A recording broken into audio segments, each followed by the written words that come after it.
Hey guys, welcome back to the channel.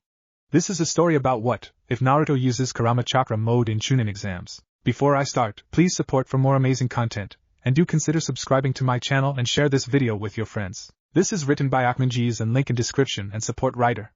Let's start the video. Sakura continued to heal Naruto as best as she could, but she knew that there was no way that Naruto would have enough energy to block the next attack. She watched in sickening fascination as the 10-tail made an even larger-tailed beast ball, the ball covering the sky above them as the ninjas of the allied shinobi forces were scrambling around to carry out Shikamaru's final plan. Sakura had to admit that the plan was quite ingenious, fighting the quality of the tailed beast ball with quantity by creating thousands of Doton wall barriers in order to slow down the blast. However, she doubted that the plan would do any good against the destructive ball of power. Beneath her hand, Naruto turned towards the medic Nin and smiled. Hey Sakura? Yes Naruto? The blonde idiot gave her his signature idiotic grin. Thanks for being my friend and teammate through everything. You're the best, Sakura. She held back the tears in her eyes as she smacked the back of Naruto's head and smiled. Baka, we're gonna get through this. Don't make it sound like we're about to die. Even as she said those words, Sakura knew that they were doomed. However, outer Sakura's expression didn't change, and she refused to give up the last bit of hope she had. She firmly believed that someone or something would save them or help them escape. There was something mysterious in Naruto's sapphire eyes as he looked straight at Sakura. I know. I just want to tell you how much I appreciate you. Despite the situation, Sakura had to let out a small laugh. This is very sudden, Naruto. What is it? I can definitely tell that you're hiding something. Trust me, Sakura, it's nothing. Nothing. You forgot to tell her that you're about to do a powerful, forbidden jutsu that can potentially be fatal when used. The nine-tailed fox scoffed at his partner. Kit, are you sure you want to use this jutsu? If we push ourselves enough, we could probably help Gyuki deflect the next shot. You and I both know that the 10 tails can just create another tailed beast bomb to destroy us all. And if it unleashes its Tenpenki technique again, we won't be able to stop it. We've used up too much chakra and you know that too, Kurama. Naruto simply replied. He was sitting and studying the scroll that the 9 tails had given him that contained the forbidden technique. If we manage to pull off this jutsu, we'll be able to save thousands of lives and we can stop this from ever happening. I can't say that you're lying, Kit. But are you ready to take the risks and go back into the past? Are you prepared to be isolated and hated once again by your entire village? Kurama asked the boy. Naruto let out a snort. If I can save the hidden leaf from destruction and prevent this entire war from even happening, I'll gladly go through a decade of suffering by myself. Maybe this time around, we can have peace across the world without death and destruction. As for the risks, we're about to die anyways. An idealist like always, Kit. But your selfless ways is what convinced me to work with you anyways. Naruto folded the scroll and tossed it back to the fox, the scroll disappearing as it flew through the air. I think I got the gist of it. Forbidden jutsu, time manipulation. The fox nodded. After this, you will not be able to use that jutsu again.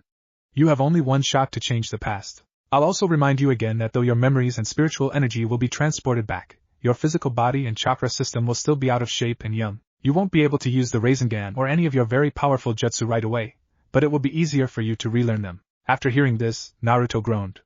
Great, so I'll have to basically train harder than ever. At least now I know how to use the shadow clones to boost my training. The Jinchuriki stood up and stuck out his fist to the fox. With you and I as a team, we'll definitely be able to take on the ninja world.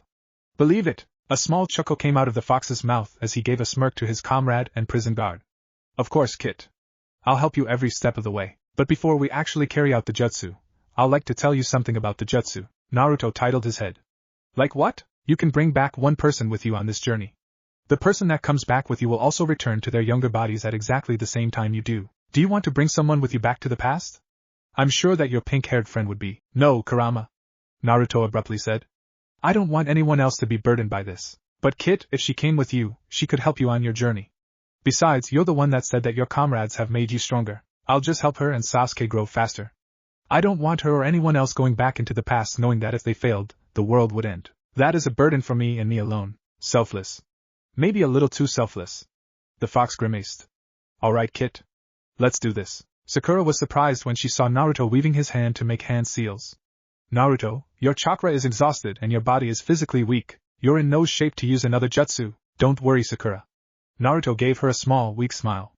A smile of regret.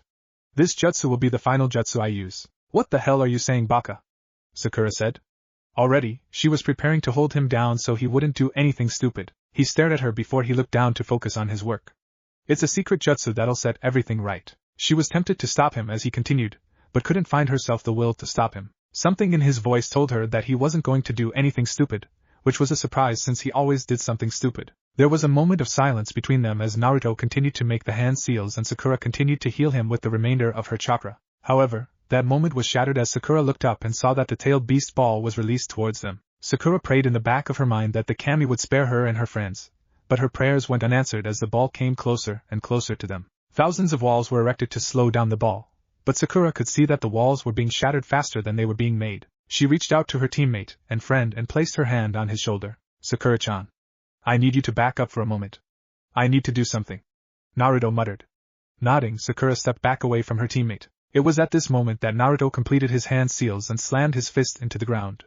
Forbidden Jutsu, Time Manipulation. The spot where Naruto had smashed his fist into began to crack and lines began to shoot out from the crack. The lines surrounded Naruto and Sakura, forming a star shape around the two ninjas.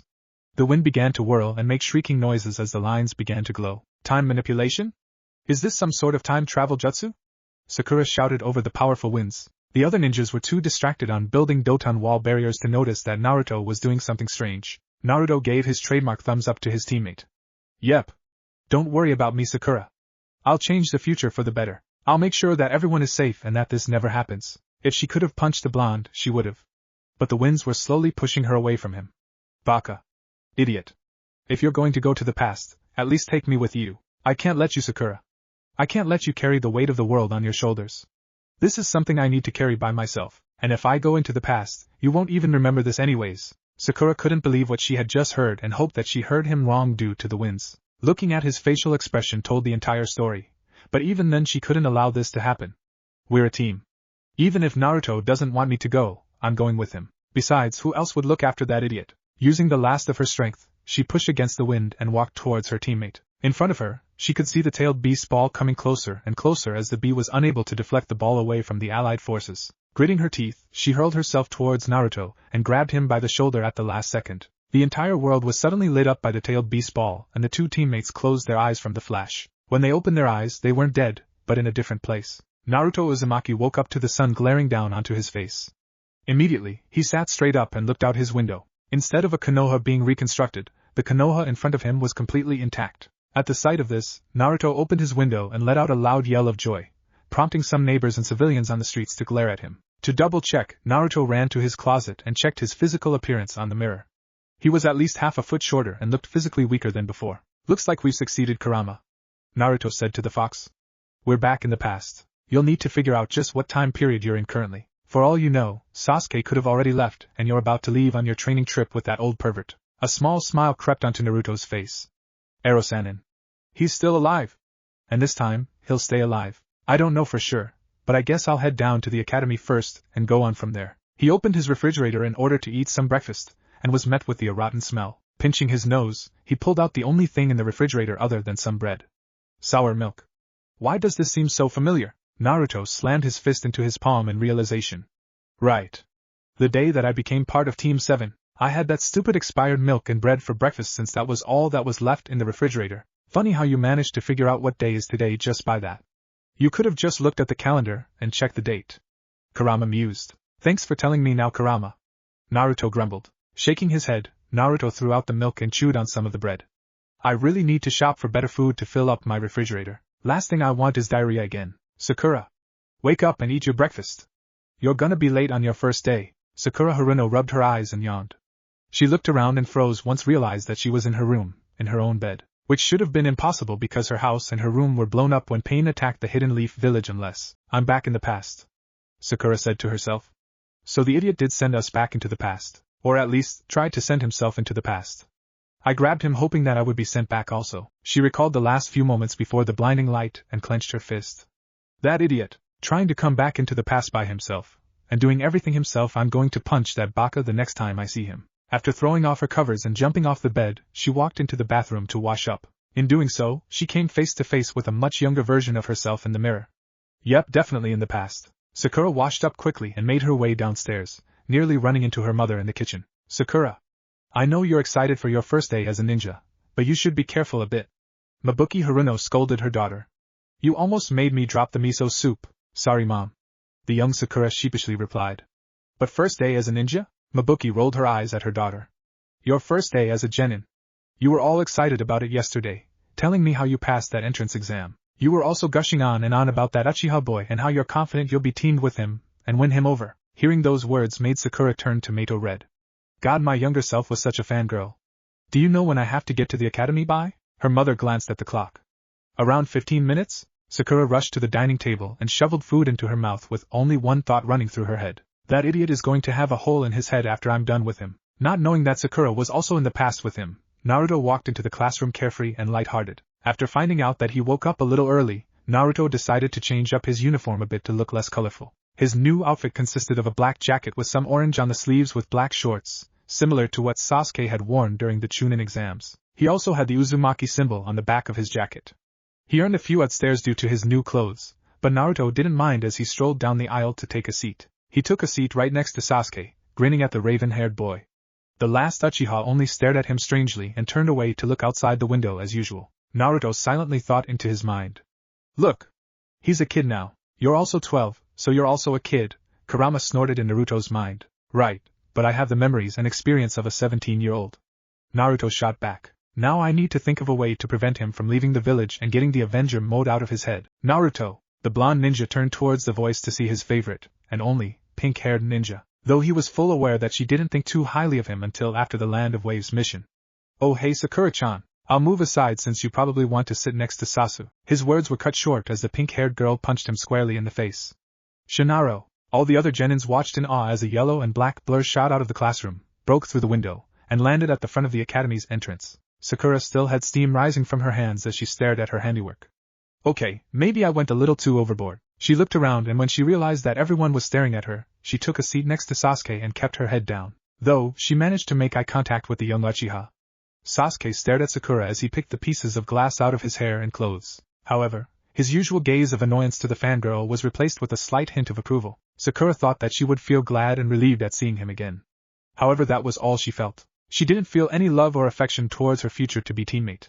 Only a tinge of regret and sadness. I'll make sure to work with Naruto to prevent him from leaving, but it makes me wonder why I fangirled over this silent and rude idiot for so long. Her train of thought was interrupted as Naruto limped back into class, several bruises and scratches on his legs and face. He sighed as he shifted his feet towards the back table and sat down. Wait, I'm pretty sure she didn't punch me that hard on the day we got assigned to our genin squads. Maybe you did something differently that caused this. Maybe you were sitting a little too close for Sakura's comfort, and she decided to use brute force to make you go away, Kurama suggested. Naruto nodded in agreement, but he still felt as if something was off, and he realized something was definitely off when Sakura stood up from her seat and slid into the seat next to his. This definitely didn't happen before. Sakura-chan. Are you okay? Are you feeling sick or something? It was then that Naruto realized that his future teammate had cut her hair to shoulder length and wore pants instead of her usual genin dress. What is happening, Kurama? Did coming back in time cause this much change already? Possibly, Kit. Though, I think the reason that your pink-haired friend is acting like this is because you can drop the act now, Naruto. I remember the forbidden jutsu, and I can't believe that you almost ditched me. Sakura whispered under her breath. Thank Kami that I grabbed your shoulder in time. Otherwise, I might have been left behind in the future with you coming back to the past by yourself. Naruto gulped. That explained the sudden punch out of nowhere. Why did you come back with me, Sakura? To help you, Baka. We're teammates, remember? Team 7 till the end? Sakura rolled her eyes. Did you really expect me to stay put while you went back into the past by yourself? Someone needs to look after you and clean up your mess. Sorry, Sakura, Naruto mumbled. I just thought that it would have been better if I dealt this by myself. Just forget about it. Let's just focus on the present. Or past. Sakura replied. This time travel thing is really confusing. If Naruto and Sakura can stay silent, I will assign all of you to your Jounin instructors.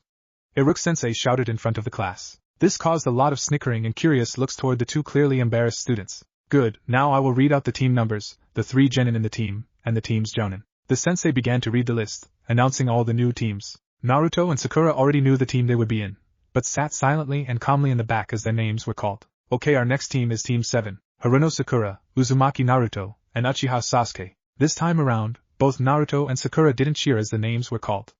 Instead, the duo stayed silent as the rest of the names were called. They were already silently scheming in their heads and barely realized that class had been dismissed for the day. Before the two left, Naruto turned to his new teammate. Hey Sakura, I also realize something now that we're back in the past. Your chest is even smaller than before. In Naruto's head, Kurama face-palmed and knew what to expect. A visible tick mark appeared on Sakura's forehead. Shinaro, okay, this is getting really old now. I'm used to him being late, but I forgot that he was extra late on the day that we met. Naruto mumbled silently to Sakura so that Sasuke couldn't hear. His friend nodded in agreement. Kakashi had slightly fixed his habit, and was only an hour or two late to everything in the future. But now the white-haired jounin was running a solid 3 hours late to the first team meeting. Everything was a lot more different than before, mainly because Sakura from the future was also by his side. The last day passed by uneventfully, with Naruto and Sakura grabbing ramen together, and thinking of ways to prevent the calamities of the future while not changing everything too much so their knowledge of the future wouldn't be useless. Naruto wanted to head out immediately and battle future Akatsuki members, only to be immediately smacked by Sakura for his brashness. Sakura also wanted to change things, but knew that any rash attempts to change history could have large consequences, such as killing Gato or assassinating Kisame. Besides, she reasoned with the blonde, their powers were nowhere near their peak levels. For now, all they could do was to train and make small, positive changes. Naruto looked at the clock on the wall and sighed. Well, since our sensei is late, I'll just go set up a prank for him. The third member of Team 7, Sasuke Uchiha, only gave out a small HN as the blonde ninja stood up and gathered up some supplies within the classroom. Sakura eagerly joined him, as she didn't join Naruto the last time he did this prank due to Sasuke's disapproving glare. She only gave a small glance at the Uchiha and snorted, "Who cares what he thinks? I'm not an obsessed fangirl anymore." Instead of a simple blackboard eraser dropping from the sliding door, Naruto and Sakura constructed a very complicated prank that consisted of several different stages. Once the two agreed on the plan, they set out to work, with Naruto sending several clones to collect some supplies needed for the operation. Unknowingly to the duo, Sasuke watched the two work with great interest, as he found the two working together so casually to be quite odd. Just up until yesterday, Sakura was fawning over me and stalking me while she pounded Naruto and called him useless. Now, it seems like they're suddenly best friends, Sasuke thought as he saw Naruto grab a wooden mallet from his clone. The Uchiha let out a HN as he continued to watch his teammates. Maybe if this continues, Sakura won't bother me anymore and Dobe will stay out of my way. After all, they're just people standing in the way of my final goal. Finished. Naruto let out a whoop. Now that dumb Jounin sensei will be punished for being late. Sakura let out a small laugh and gave Naruto a high five. Sasuke merely sat still with his hands still crossed in front of him. Even with the new additions to the prank, there's no way a Jounin would fall for a stupid booby trap like that. Naruto gave the raven-haired boy a grin. Wanna make a bet, Sasuke team? I bet you a bowl of ramen that our sensei will walk right into our booby trap. The Uchiha prodigy only glared at him, his body posture remaining completely the same. Within minutes the doors of the classroom slid open to reveal the silver-haired Jounin of Team 7. Kakashi had already seen the blackboard eraser, but decided to walk into it to give his little pupils a little satisfaction before he worked them to the bone. He opened the door and was immediately hit by the blackboard eraser, which was filled with ink instead of chalk powder. Blinded by the ink dripping into his right eye, he stepped backwards, only to be struck by a large wooden mallet to the back of his head. As he stumbled forward, he tripped on a tripe wire set up right in front of the door and fell right into a small pit of flour while a bucket of water slammed into his head at the same time. Realizing that this was not a simple blackboard eraser prank, Kakashi slowly rose up with the bucket still on his head, only to have someone slam two cymbals that vibrated the bucket and caused a ringing sensation to echo throughout his head. After several minutes of a violent headache, Kakashi calmly took off the bucket on his head and looked at his uniform. His usually clean uniform was now stained with ink and covered in wet flour. His hair was a mess and his mask felt very uncomfortable with all the flour and ink inside. The leader of Team 7 coughed and looked at the 3 genin assigned to his team. He knew that Naruto would possibly pull a prank, but a prank on this scale was something he didn't anticipate. And looking closely at the pink-haired girl, he could also see that she helped him with the prank due to some flour marks on her hand. Only the Uchiha looked and seemed innocent, and even he was staring at his instructor with a look of amusement. "How can I say this?" Kakashi said as he dusted himself off and rubbed his chin. "My first impression is I don't like you guys. You guys are bullies." Only Sasuke looked slightly troubled and annoyed. Naruto and Sakura were both grinning. Yep, the two idiots that set this prank. Kakashi thought. Now meet up on the roof. We're gonna do introductions. Kakashi disappeared in a cloud of smoke. Kage Bunshin no Jutsu. If I'm right, then Kakashi should be feeling the burn about now, Naruto said with a smile still on his face. Right on time, there was a small yelp above them. Come on. I don't think the sensei will be in a good mood, so we should hurry. Up on the roof, Kakashi was already rubbing his head, thankful that he had sent a clone down instead of meeting the genin himself. I'm in for a rough time ahead. Well then, Kakashi said cheerfully, though there was a hint of danger in his voice. Let's begin with introducing ourselves to each other. Naruto raised his hand. What do you want us to say? Excellent question. I just want to know some of the basics. Your likes, your dislikes, your dreams for the future and stuff like that. Kakashi answered. The blonde-haired teen nodded. Then you go ahead first, sensei. You're the leader. Kakashi tilted his head for a moment. Oh, me? I'm Hatake Kakashi. I have no desire to tell you my likes and dislikes, though I do dislike brats that bully their sensei on the first day. His words were pointed directly at Sakura and Naruto. Dreams for the future? As for hobbies, I have lots of hobbies. Even though Naruto and Sakura knew exactly what Kakashi would say, they still shook their head as Sasuke joined in on the display of disappointment with a scowl. So basically, all we know about him is his name. Now it's your turn, let's start from the right. Blonde, go first. Kakashi waved his hand for them to start. Naruto adjusted his hatayate and spoke. My name is Uzumaki Naruto. What I like is eating ramen, training, and eating ramen. What I dislike is someone who turns their back on their friends and betrays their comrades. My hobbies are training, eating ramen, and learning new jutsu. My dream is to become the greatest Hokage and bring peace to the entire world. That sounds fairly normal, except his dislikes sound odd. Bringing peace to the world, he's already dreaming big. Alright, next. My name is Uchiha Sasuke. There are lots of things I dislike and I really don't like anything. And I can't really call it a dream, but I have an ambition. The resurrection of my clan and to kill a certain man. The raven-haired boy answered solemnly. Itachi. Maybe this time around, we can save him. That's it? Naruto asked his rival. For the first time in a long time, Sasuke blinked in surprise. What do you mean, Dobe? Your entire life is just going after one guy and killing him?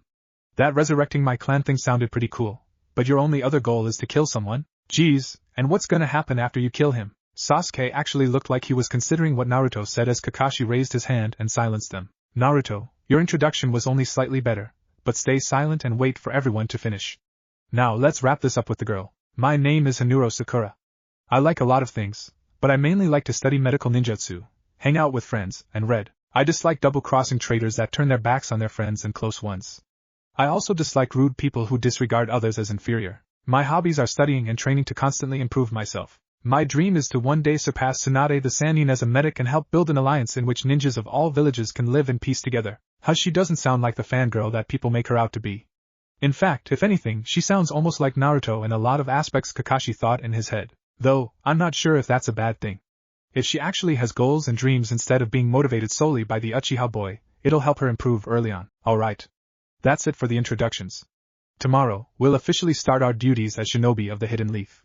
Kakashi announced to his genin squad. But before we do anything, we'll be doing something with just the four of us. You can call it a survival training.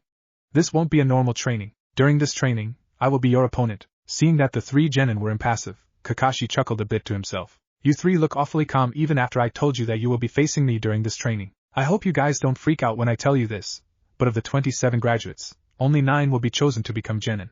Everyone else will be sent back to the academy. So basically, your chance of failure stands at a solid 66% as of now. Even after he said this, he received no response from his students. His eyes wandered to Naruto, who looked very relaxed and gave only a slight glance towards Sasuke, then towards Sakura, who was punching the ground softly, causing small fissures to appear, and lastly towards Sasuke, who was still in his own world of thinking and was sitting with his hands crossed with indifference all over his face. So I guess you guys aren't freaking out.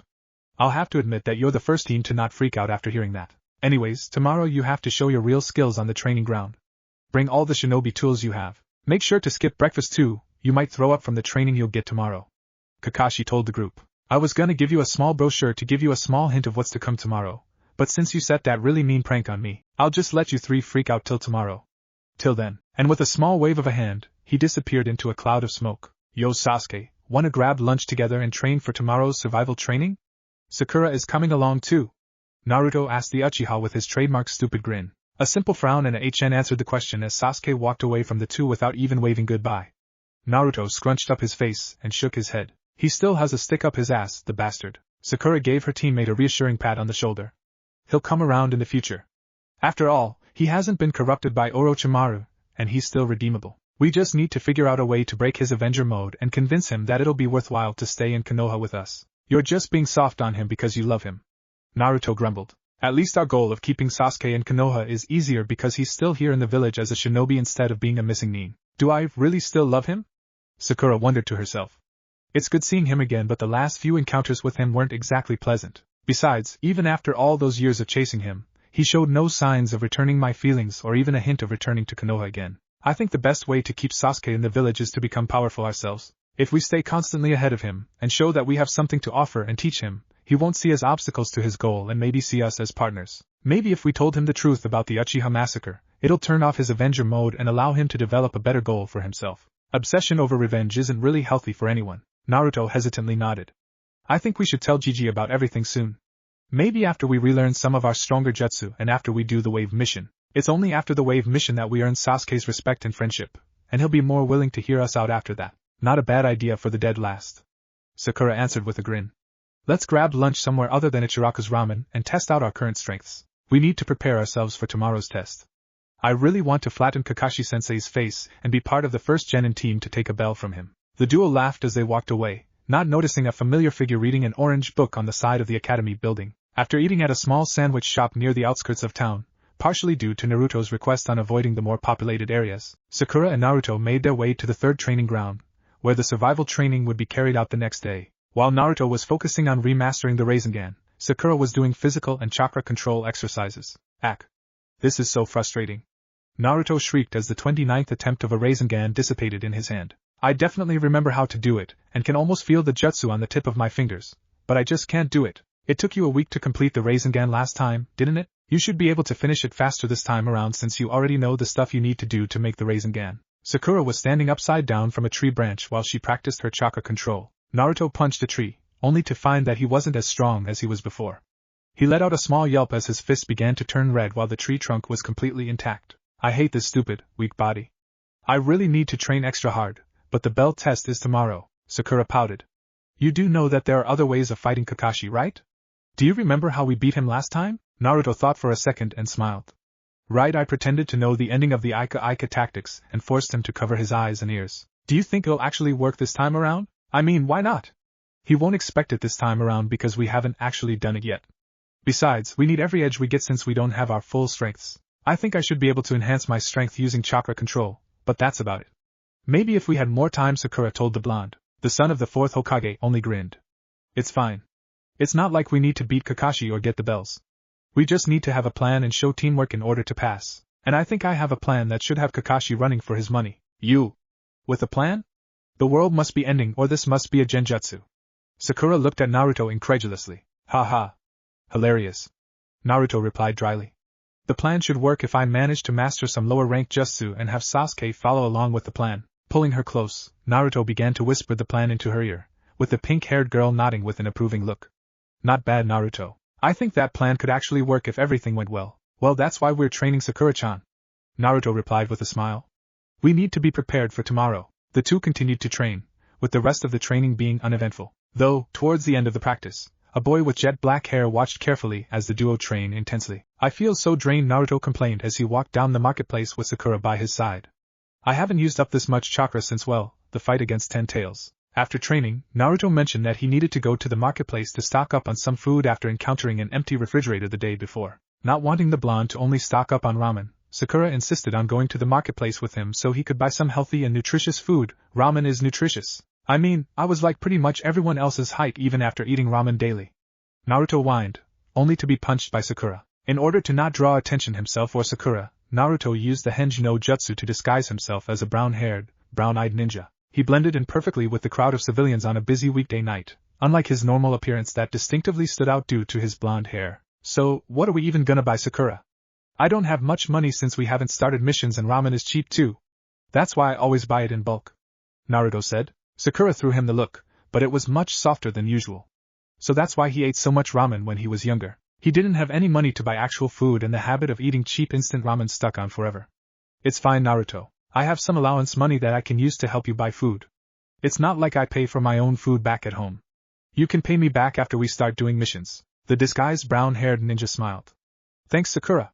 Though, I still would prefer ramen. A tick mark appeared on Sakura's forehead, and it stopped Naruto from making any further comments. They walked into a small grocery store where Sakura usually went to buy fresh fruits and vegetables for the Henuro household. Is Sakura-san? Are you here? Sakura shouted into the shop as the two entered. Although the shop was quite small, the shelves were crammed with everything from fruits to chips. Ishikura Ai, the owner of the shop, stepped out from the back. The shopkeeper, a woman in her early 60s, welcomed Sakura warmly. Good evening, Sakura. Buying groceries for your parents again? You're such a kind soul. How can I help you? Actually, I came here to help my friend buy his groceries. He's been living off of cup ramen and I want to buy some healthy food for once. Sakura answered with a bow. The woman turned to Naruto and smiled.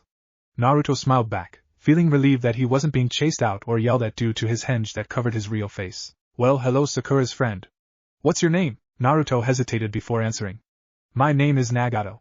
Pleased to meet you. Well, Nagato, I know that Sakura will be able to help you easily. She's been coming to my shop for years, ever since she was a little girl, to buy her parents' groceries, Ishikura said as he shook the boy's hand. Since it's your first time here and you're a friend of Sakura, I'll give you a small discount. After all, young boys like you need to eat and grow. The brown, or blonde-haired boy thanked the woman and went back to Sakura, who already had a basket full of assorted vegetables, fruits, meats, and dairy products. She knew the bottomless pit that Naruto called his stomach and had to buy at least double the amount of what her entire family would eat for him to survive the next week, or two. Here, Naruto.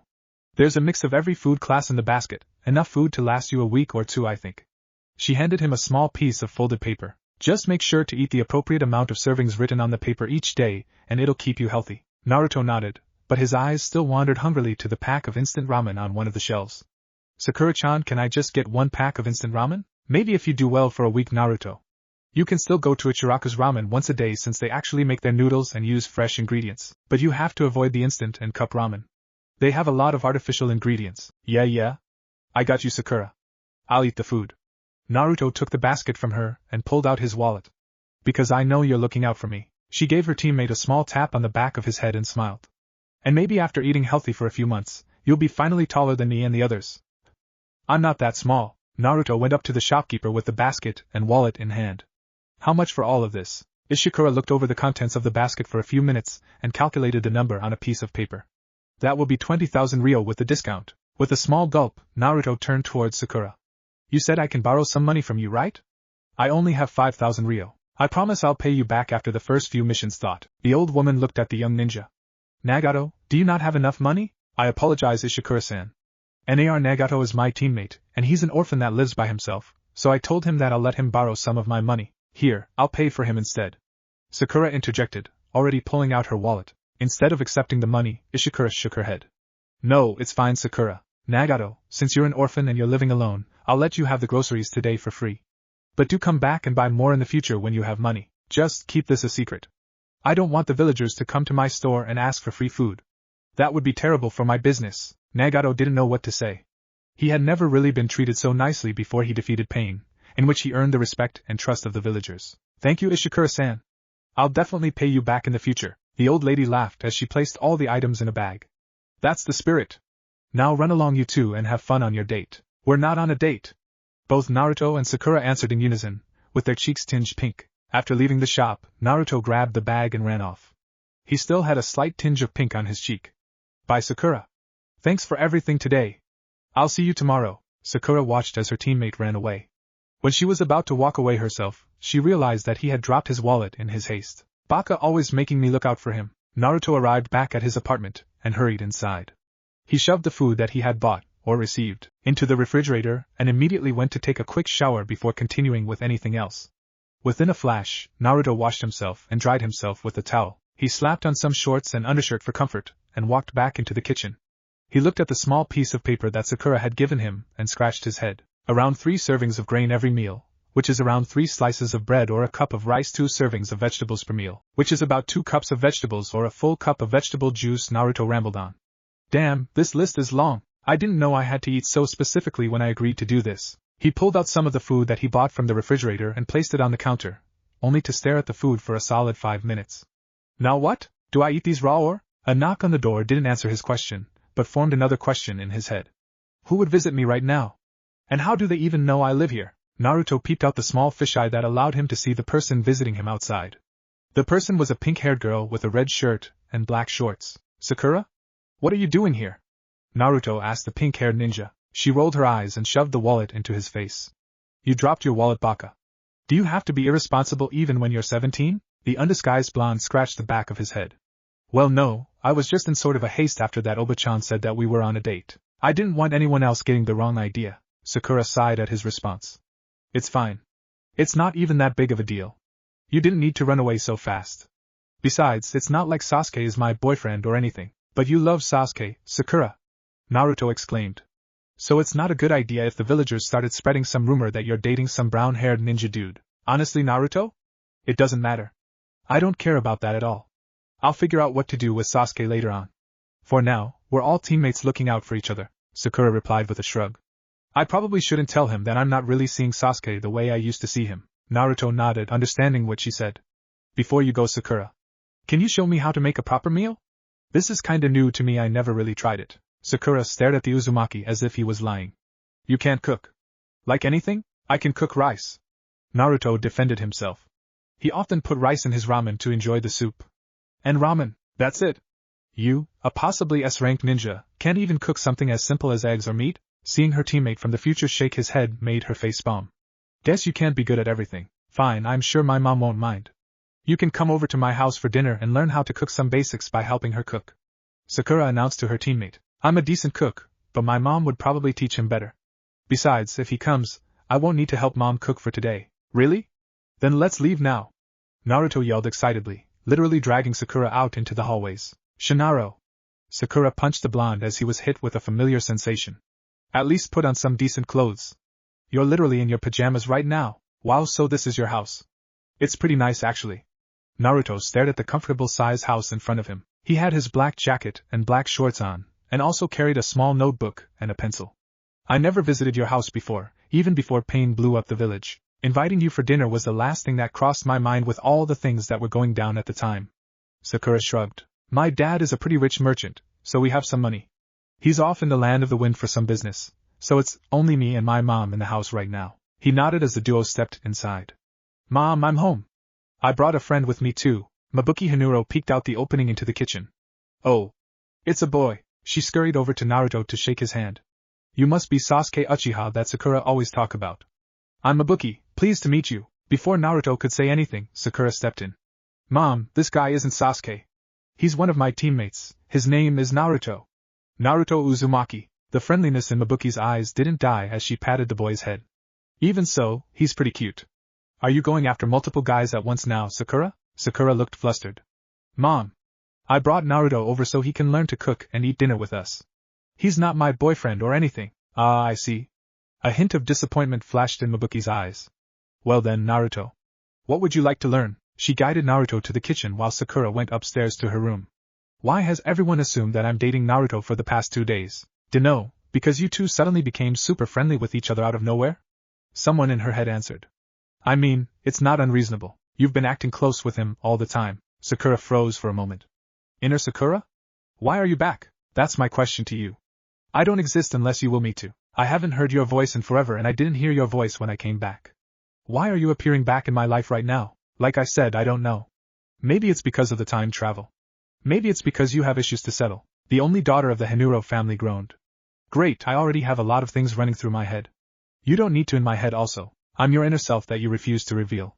Maybe in the future, I'll disappear like last time. Maybe. She read a book on medical ninjutsu, testing out some of the exercises described in the book and pushing her abilities further. Her studying session came to an end in 10 minutes when her mother shouted at her. Sakura. Come down. We're having dinner. As she made her way downstairs, Sakura noticed that the smell coming from the kitchen actually smelled good. She expected that with Naruto helping her mother make the food, dinner would be mediocre at best. Yet the dinner, consisting some salad, fried rice, and some sliced chicken teriyaki, actually seemed pretty good. She sat down next to Naruto and began eating, impressed with the fact that the cooking tasted better than usual. Your friend Naruto is a natural cook, her mother said with a smile. He's very good with the knife and he's very good at memorizing ingredients. His shadow clones were very helpful and managed to help me finish dinner within minutes. So is that why dinner was finished in 10 minutes? Sakura asked. That's not fair, that's basically cheating. Naruto shrugged as he shoved some chicken and salad in his mouth. Maybe you should learn to cook from me one day. That's a horrifying thought, Sakura shuddered. No thanks. Just eat your food and stop talking, Naruto. You're going to make a mess. MFPPHH, Naruto said with his mouth full. Sakura knew that he was just doing that to irritate her, but she couldn't punch the idiot in front of her own mother, so she lifted her foot and stomped on his foot. Food nearly shot out of Naruto's mouth as he stumbled forward from pain. Mabuki seemed unaware of what her daughter had done to Naruto. Naruto! Are you alright? Seeing the smirk on Sakura's face and her fist clamped shut, Naruto quickly nodded. I'm fine. I just chocked on some of the chicken. The meal was quick and short, with Naruto being bombarded by a few personal questions that Naruto answered without revealing anything of importance, a skill he learned from Kakashi. After several minutes of chit-chat, Naruto rose to leave. Thank you for the food and the hospitality, Hanuro-san. You're being too formal, Naruto-kun. Just call me Mabuki-san. Sakura's mother smiled. Do come visit often and help me cook. Maybe Sakura can actually learn a thing or two from you. Naruto grinned and waved to Sakura, who waved back with a smile on her face. When the doors closed, Naruto brought out a piece of paper with some instructions written on it, and ran back to his home. He was going to wake up and test something out tomorrow. Where is Naruto? Sakura was pacing around in a circle, while Sasuke was leaning against a tree. It's almost time for Kakashi to come. Sasuke's position did not change as he gazed out into the distance. Sakura sighed. He's still some wannabe emo. A lot better than that bloodthirsty blockhead in the future though. We'll make sure that he doesn't kill his brother, and betray his village. There was a rustling noise from one of the trees as Naruto jumped out of a tree suddenly, and landed in front of his other teammates. Yash, sorry I'm late, but I already predicted that Kakashi-sensei would be late because of yesterday. In the meantime, I was making you guys breakfast to prepare ourselves for the training. Sakura looked puzzled. Breakfast? Yep. Made some bento boxes with rice, some eggs mixed with some vegetables, and some fish cake with sauce. One for each one of us. Naruto announced. Here, try some. She took one of the bento boxes and opened it. She was surprised to find that Naruto had actually managed to cook everything right and began to munch on the food, shooting a nodding thumbs up to Naruto. These are really good, Naruto. Thanks. Only took me like 2 hours of testing and trial. Naruto replied with a laugh. He handed a box to Sasuke. Yo team. You should try some too. Didn't you listen to the sensei yesterday, dope? Sasuke answered monotony. He said not to eat breakfast. Naruto scoffed. Yeah, but he's gonna probably put us through some tough training and I would rather suffer through hell with a full belly than an empty stomach. So eat up, before the sensei comes. Sasuke looked at the box and took it out of Naruto's hands. He opened the box and dug into the food, seemingly enjoying the breakfast. After the three had finished, Naruto carefully stacked the bento boxes back into his backpack and laid back. And now, we wait. Hey guys, good morning. Kakashi waved to his pupils. All three of them glared at him. You're late by 4 hours, sensei. It's 10 a.m. right now. He merely shrugged. I got lost on the road of life, what can I say? Kakashi led them all to an open field with 4 stumps at the edges of the field. He placed an alarm clock on one of the stumps and motioned for them to place their backpacks near the other stumps. The clock is set for noon. Here are 2 bells. Kakashi said as he pulled 2 small silver bells from his pouch. Your task is to take these from me before the time's up, and the person who doesn't take a bell fails. So at least one of you here will be sent back to the academy. The silver-haired Jounin continued. You most likely won't succeed in this test if you don't come at me with the intention to kill. He looked around as if he expected an outburst from one of the genin, but all 3 were silent with their kunai out in front of them. Okay, then let's get going. Ready, begin. All 3 genin in front of him disappeared from sight. The test had begun. The most important thing for a shinobi is to be able to hide yourself, Kakashi said loudly, rubbing the back of his head. After he said start, the 3 young ninjas had disappeared into the woods surrounding the field, instantly going into hiding. Instead of going into a battle stance, Kakashi casually pulled out a copy of Ika Ika Paradise and started reading.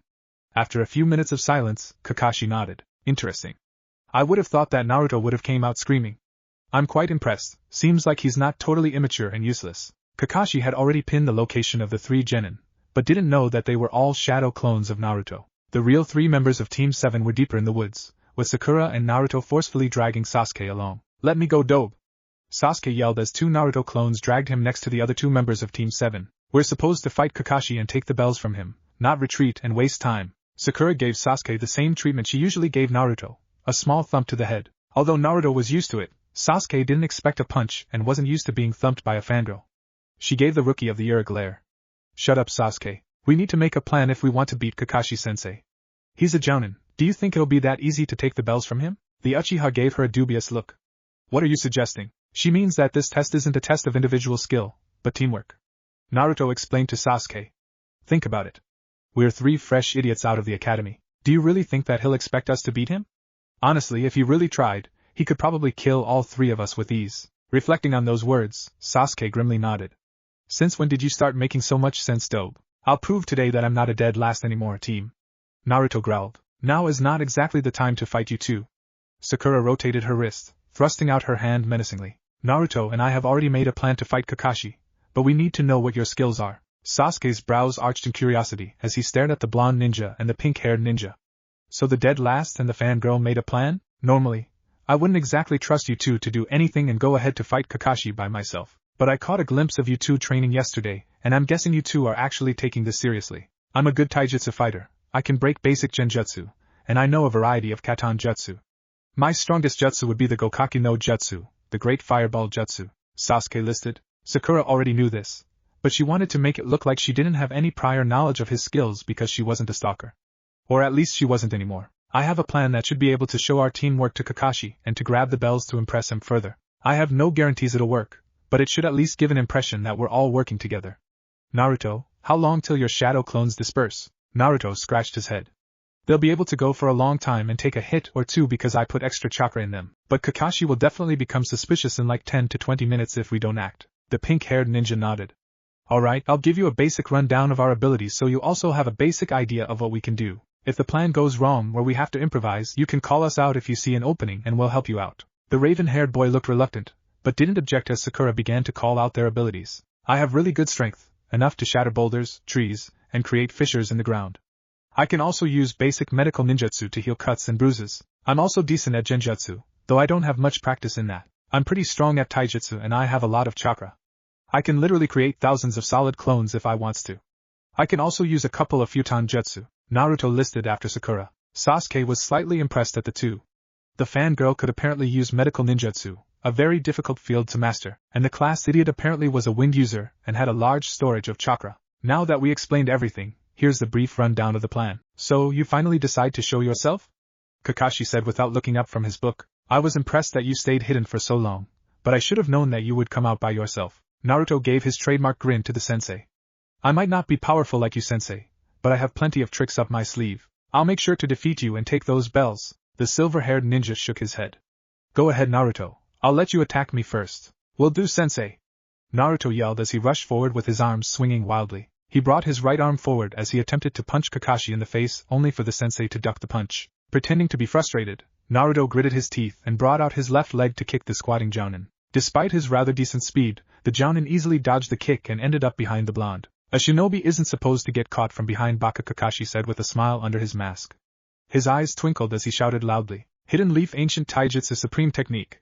1,000 years of pain. The bewildered expression of Naruto as Kakashi rammed his fingers up the boy's butt was priceless and would have made Kakashi chuckle for days, but Naruto popped after being hit by Kakashi's fingers. Crap! A shadow clone, Kakashi said, turning around quickly to see the real Naruto charging forward with Kakashi. Sasuke made the hand seals and sucked in a deep breath. Katan, Gokaki no Jutsu. At the same time, Naruto formed his own hand seals and blew. Futon, Kaze Jirai no Jutsu, Wind Style, Wind Torpedo. A massive fireball was launched from Sasuke's mouth while a wind torpedo was launched towards the fireball. After colliding with the fireball, the strength and the speed of the fireball instantly increased, making it move rapidly towards Kakashi. A collaboration jutsu to increase the power of the fireball by adding the wind element to it. I definitely didn't see that coming, Kakashi thought as the fireball streaked towards him. How the heck did they even have time to figure that out? I thought Sasuke and Naruto hated each other. Even Kakashi knew that the fireball was too fast to avoid, so he quickly formed hand seals. Doton.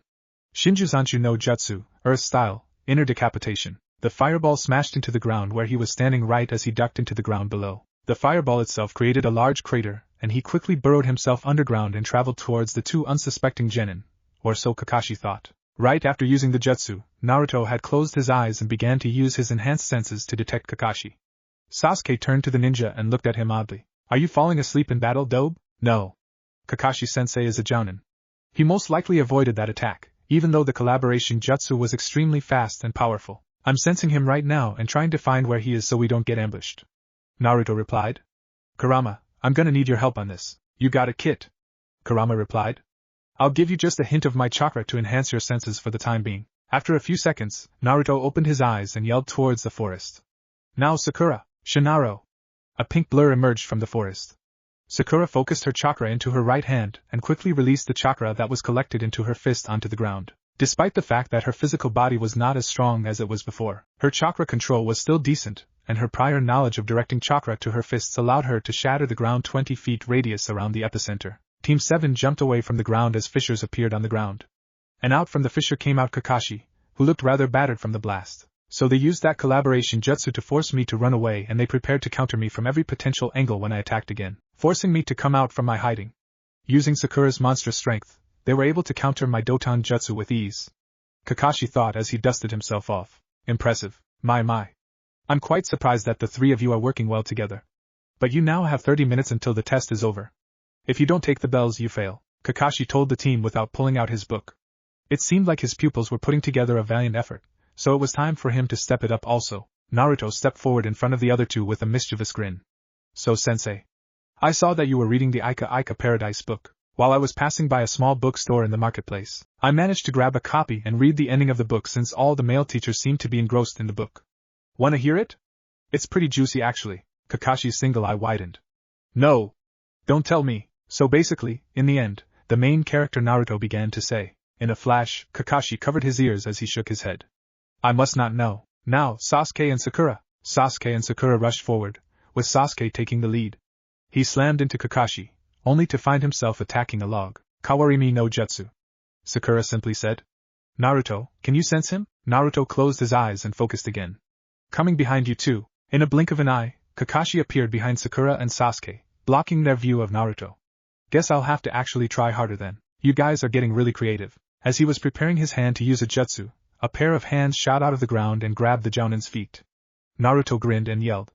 Now Sasuke! Sasuke rushed forward and gave a strong punch into the stomach of his sensei. While Kakashi was in the air, Sakura followed almost immediately, using Sasuke as a boost to fly towards her sensei and crash her fist down onto Kakashi's back. She made sure that her punch would cause pain, but not to cause permanent damage. The mighty Konoha ninja crashed into the ground at high speed with the wind completely knocked out of him. As he was struggling to stand up, Naruto pulled out his kunai and performed some hand seals to use a jutsu. Futon, Seijutsu Kazeken, wind style, faithful wind blade. He slashed his kunai into the air, causing a wind blade to head towards Kakashi. The wind blade, intentionally made small, sliced the strings that was keeping the bells attached to Jounin's pants. As the bells fell toward the ground, Sasuke moved rapidly to grab the bells before it touched the ground. The silver bells were in his hand as he let out a triumphant smirk. The alarm clock that Kakashi had set earlier finally rang. In reality, only 2 hours passed. To the 4 ninjas in Training Grounds 3, it seemed like 5 minutes. So, Kakashi said, as calmly as possible. Who is going to drop out and go back to the academy? All 3 of you did well and contributed to the end of the test in the end. To everyone's surprise, it was Sasuke that spoke up first. I'll go. I saw these 2 training yesterday and fighting side by side today. I might be stronger than Sakura and maybe even Naruto, but they work better as a team. They were the ones that developed the plan and made sure that all our strengths were played correctly. I will return to the academy myself. Yeah, and let the rookie of the year lose his chance on advancing? Naruto scoffed. I volunteer to head back. Sasuke is skilled and is more tactical. It was mainly Sakura that developed the strategy, not me. Sakura and Sasuke together will make a good team. With Sasuke's expertise in ninjutsu and taijutsu and Sakura's expertise in medical ninjutsu, Sakura rolled her eyes at that comment. You're both better than me at all aspects except strength. The only thing I'm good at is punching things and healing things. If anything, the 2 of you that are skilled in ninjutsu and taijutsu should be promoted to genin. I can just practice harder in the academy and take the test again in the future. Well, I guess I'll have to decide, and I have decided that all of you have passed. Kakashi announced cheerfully. Kakashi was speechless. He honestly had nothing to say. You know, I actually didn't prepare a speech in the case that you somehow managed to show that you were worthy of being genin or actually took the bells from me. Kakashi emphasized the last part, with a hint of bitterness in his voice. I guess all I have to say is, you did absolutely outstanding today. Naruto and Sakura grinned while Sasuke gave out a small smirk. Kakashi continued. Your individual skills were quite outstanding, but it was your teamwork that was absolutely flawless. To think that Sasuke would combine his fire jutsu with Naruto's wind jutsu was unimaginable for me.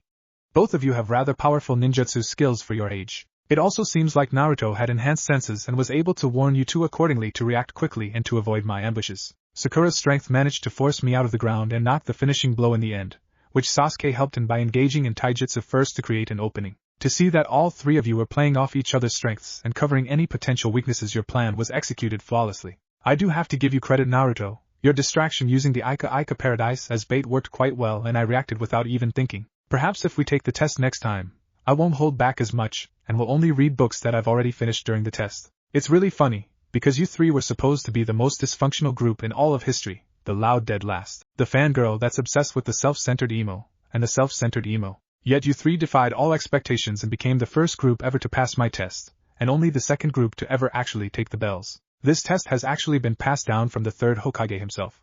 One of his student was my team leader, who did the test on me. Now I pass this test down to you 3. Who were in the first team that passed? Naruto asked, already knowing the answer but wanting to give Sasuke further motivation. Kakashi adjusted his mask a bit. The legendary Sannin, Jiraiya, Tsunade, and Orochimaru. Sasuke's eyes widened at this, but made no comment. Naruto and Sakura merely nodded. So I guess we're that good? Naruto casually said, his hands behind his head. I won't say anything, but I can already see Tsunade and Sakura. I can see why Sakura sees her as a role model. Other than that I can't say. From now on, what you do will change your destiny as a ninja. But before I let you all go, I want you all to remember one thing. Kakashi said, a ninja must see underneath the underneath. Those who break the rules and codes of the ninja world are called trash. But you know what? Those who don't care of their comrades are lower than trash. You three showed excellent teamwork today and showed that each of you cared for your comrade. Keep your bond strong and never abandon your comrades. All three nodded, as even Sasuke gave a small nod to their sensei. Good. Now let's head back. Now I have these boxed lunches for you, but I don't think that's exactly enough to show your excellence in passing, so I'll buy lunch just this one time. Kakashi waved for his team to follow him as they collected their things and headed out. Where do you guys want to eat? Ichirakuzare, Shinaro, Naruto went flying as Sakura punched him squarely in the chest. Kakashi winced and rubbed the spot where Sakura had punched him during the training. Despite her size, the girl had incredible strength. As Naruto stumbled back to the group, Kakashi made a mental note to not mess with Sakura when she was in a bad mood. Next to the Jounin, Sasuke was also making mental notes, as today's training had completely changed his perspective on his teammates. Naruto, for the last time. You're supposed to be ramen-free for the week. Sakura yelled at the blonde boy. What's the point of eating healthy if you just gobble up tons of ramen? Just this once, please Sakura. I didn't have ramen all day yesterday. Naruto groaned. Besides, ramen is cheap and I don't think Kakashi-sensei would want to spend money on an expensive place like barbecue. Right, sensei? Glancing at Sakura, who was definitely giving Kakashi the look, Kakashi shook his head. I think we should go to the barbecue place. I have some money in my wallet from a previous mission. It should be enough for today. Sakura smirked as Naruto fell onto the ground in defeat. I'll treat you to Ichiraku's ramen next week, Naruto. Cheer up. If we weren't friends, Sakura, I probably would have beaten you up and forced you to eat ramen every day for every meal for a month. Naruto grumbled. Did you say something? Sakura asked, towering over the boy. Naruto quickly got up. And no. I'm fine, Sakura. I'll go to the barbecue shop, don't worry. Sasuke watched this in silence, only give out a small HN as he found the fact that Sakura was easily putting Naruto in line. Naruto is definitely strong, but he still can't fight back against the girl. If I haven't checked their school records and asked the teachers about the two, I would have assumed that they have been friends for years, Kakashi thought as they headed back towards town. Yet I know that Sakura hated Naruto and never talked to him before Team 7 together. Could the conversation on the academy roof been real? The third Hokage and Iruka were in the Hokage's office, awaiting the result of Team 7's exam. It was a tradition for the Jounin sensei to report if the team had passed or failed to the Hokage after the test, and Iruka had insisted on waiting for the results of the team that Naruto was in. Hiruzen Sarutobi, god of shinobi, smoked his pipe as Kakashi entered his office. So Kakashi, how was the exam for Team 7? Did you fail them like all the other teams you had in the past? The Cyclops rubbed his chin as he answered. Well, how do I put this Team 7 passed with flying colors? In my opinion, they are literally the best and organized team I've ever seen. So does that mean they passed the teamwork exercise? Sarutobi asked the ninja. More than just passed the teamwork part. The masked Jounin answered. They managed to actually take the bells away from me. Sarutobi stared long and hard at the powerful Leaf Jounin. You're joking. No, I'm not. Of course, I didn't use my Sharingan because they were only genin, but they managed to work together to defeat me. Kakashi shrugged. They utilized their strengths very well and took me by surprise. That is not something I would have ever expected. Sarutobi replied after a moment of silence. I expected them to work together in the end to pass, but to defeat you and grab the bells? I didn't think that was possible for that team, Kakashi nodded. It seems like they came up with a plan in the forest while I was distracted by reading my book. They supported each other and pushed each other forward using their strengths. For example, Sasuke combined his fireball jutsu with Naruto's wind jutsu to boost the speed and power of the fireball. Later on, Sasuke would attack me to create an opening for Sakura to use her immense strength to knock me to the ground. It's as if they were predicting what I was going to do and parried all my moves. He turned to Iruka, who was looking surprised as the Hokage. I was told that the members of my team were very different from each other, and would not be able to work together as a team. I was also told that Naruto was a dead last, and that Sakura was only book smart, and completely inept in battle. I don't think the academy judged them fairly based on what I saw today. Naruto used 2 Chunin level futon techniques today and showed leadership by calling out commands during the fight. He also seems to have enhanced sensing abilities and managed to detect me underground. Meanwhile, Sakura displayed the ability to make plans on the spot and showed incredible strength during the fight. One punch from her knocked the wind out of me and she managed to crack the ground and create fissures just by punching it. I would say that the academy underrated the two greatly. Sasuke was good, but even he wouldn't have been able to beat me if he didn't work with his team. The Hokage slowly nodded. So in the end, they managed to defeat you. They're only the second team to actually grab the bells. It was a surprise, but a pleasant one. Kakashi smiled under the mask. I have great expectations for them in the future. Perhaps Team 7 will be the greatest rookie team, even better than the legendary Sannin. Sarutobi dismissed the 2 and the Chunin, and Jounin walked out of the office. The third Hokage wanted them to leave because he had 2 very special guests coming over right afterwards. Come in, you two.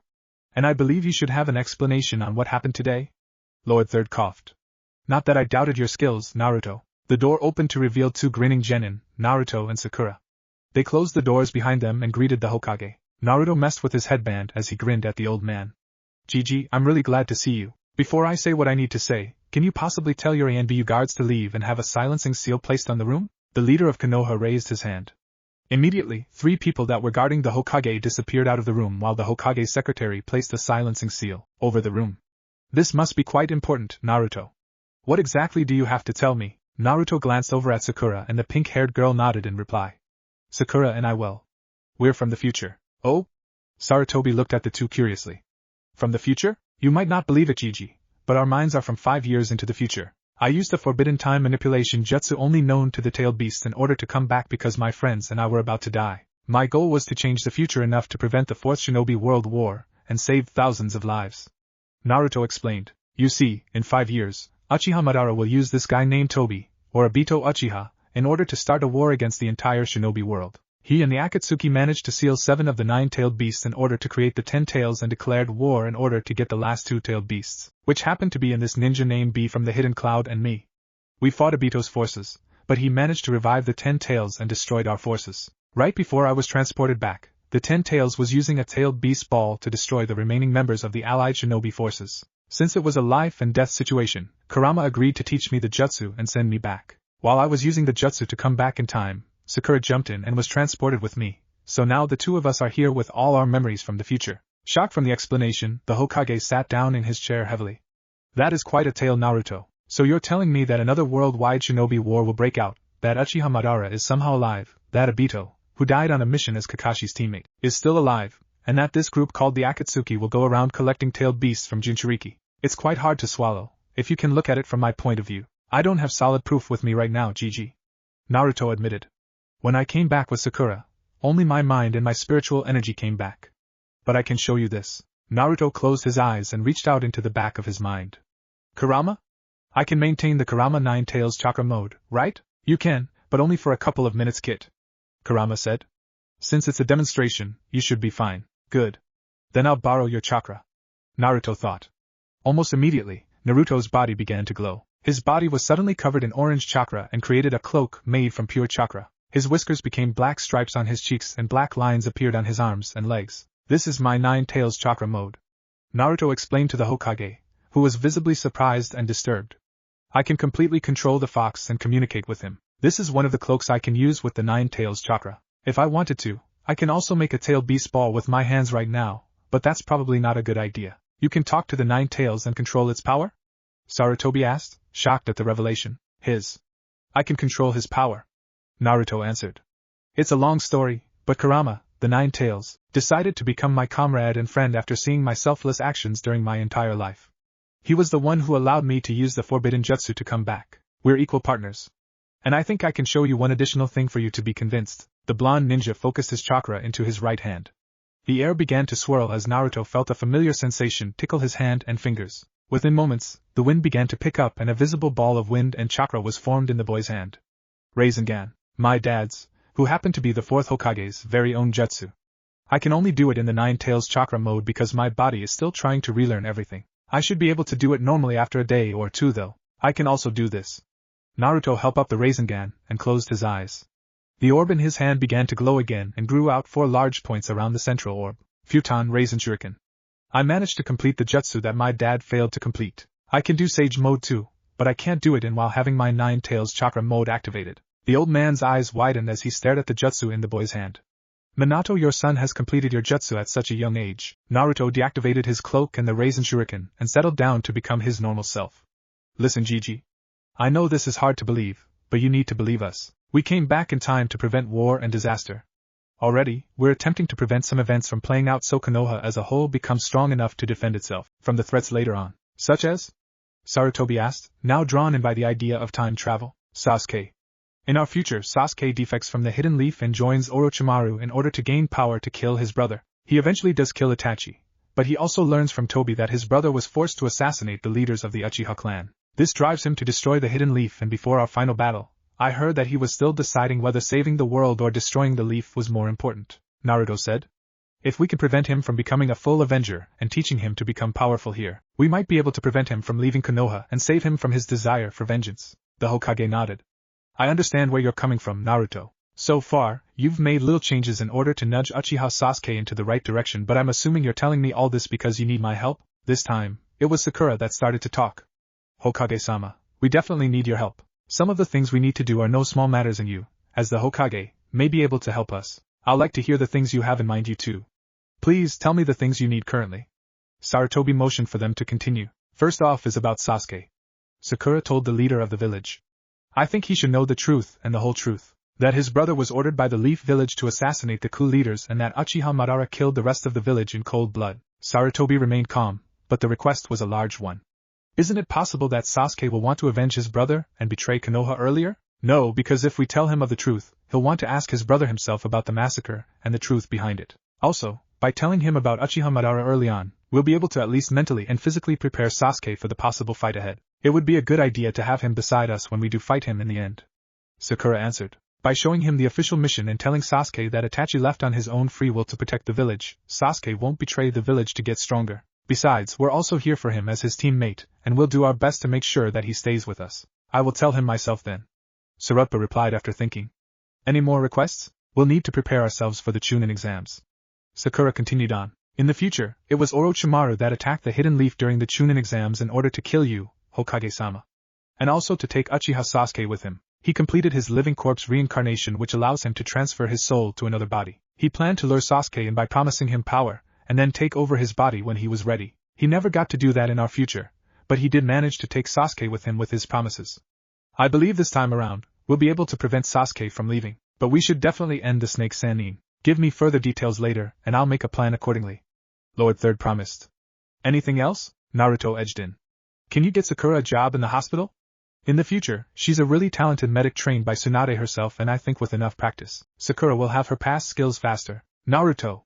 This isn't really the time to ask him that, Sakura said, but even she hoped in the back of her mind that the Hokage would approve. Lord Third nodded. That isn't a problem. And Konoha can always use a talented medic. Just one more thing for now, Hokage-sama. Sakura asked. In around 2 weeks, a certain bridge builder named Tazuna will come to Konoha and ask for protection back to his homeland. Please allow us to take that mission, it's an important part of history for Team 7. The Hokage wrote something down on a notebook and placed it on his desk. I've wrote that down to remember it. I will talk to Sasuke before the bridge builder mission. Sakura, I will need to talk to you in the future once again along with Naruto to discuss the plan to counter Orochimaru when he invades Konoha during the Chunin exams. GG. Sarutobi looked up at the blonde ninja. Yes, Naruto? I'm just not trying to save Sasuke. I'm also trying to save you. Naruto mentioned quietly.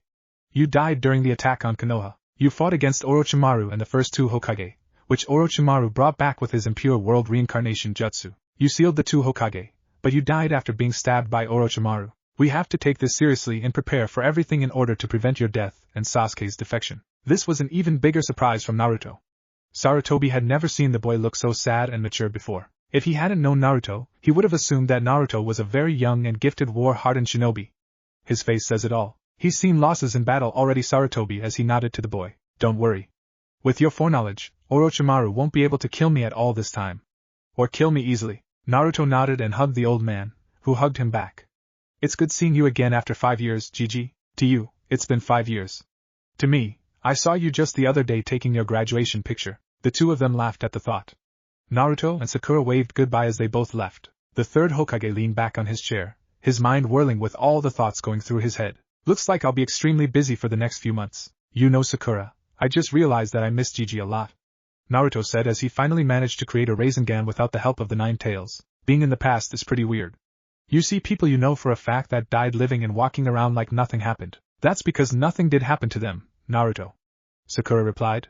She was doing push-ups and the ground vibrated slightly as she pushed herself down. We're in the past. Anyone that died can still have a chance to live. Think of all the lives that we can save and change. Lord Third, Zabuza, Haku, those annoying sound neens, Asuma-sensei, and many more. Naruto stood up and made dozens of shadow clones to practice the Rasengan and Rasen Shuriken, as he was still rusty in both. Yeah, my brain hurts from everything. Whatever, I guess I'll just figure it out as I go along. Sakura laughed. Naruto, despite his growth for the past 5 years, was still the same Naruto at heart. And yet you used to hate that Naruto just a few years ago. Inner Sakura mentioned. Why are you best friends with him now? Because Sakura answered defiantly. I learned to look underneath the underneath. Naruto is a loyal and great friend, and he's been with me throughout every important moment of my life. Even though he was annoying for the first few years I knew him, he also sticks his neck out for people and is completely selfless. I've also changed over the years too, yet your love for Sasuke-kun never changed. Inner Sakura mocked. Even after all Naruto did for you, you cried to Naruto to bring him back and forced him to go chase after your lover for years. Even now, he's still working hard to keep Sasuke in the village. Partially because he is Sasuke's best friend and partially because his promise with you. I didn't force him to do anything. Sakura responded. He made that stupid promise because I was crying. He made that promise for you, silly girl. And because he's a stubborn, selfless idiot, he's brought the entire weight of Sasuke's return onto his shoulders. Just for you. Her train of thought was broken as she heard someone clear their throat behind her. Both Naruto and Sakura turned around to see Sasuke standing behind them. I've seen you two train for the past few days now. The last Uchiha approached his teammates. Let me train with you too. Maybe I'll learn something useful here and there. The blonde and pink-haired ninja smiled to each other. Things were changing already. Come in. The doors of the Hokage's office opened and one single Uchiha walked through the doors. Sasuke's face was impassive as he stood in front of the Hokage's desk. Sarutobi returned the exact same facial expression, but deep inside he was conflicted. Would Naruto's suggestion actually work and convince the Uchiha to stay and help them? Uchiha Sasuke. Lord Third greeted the young boy. Thank you for coming today. With a small nod, the genin returned the greeting. Hokage, now you may be wondering why I have placed a silencing seal over the room and had my A and B leave me alone with you. Sarutobi said. It is because anything I tell you right now will be classified as an S-rank secret. After it became obvious that he had caught the Uchiha's attention, the third Hokage continued. It is about your brother, Uchiha Itachi. And what of my brother, Hokage? Have you discovered where he is hiding? Will you send me to chase after him?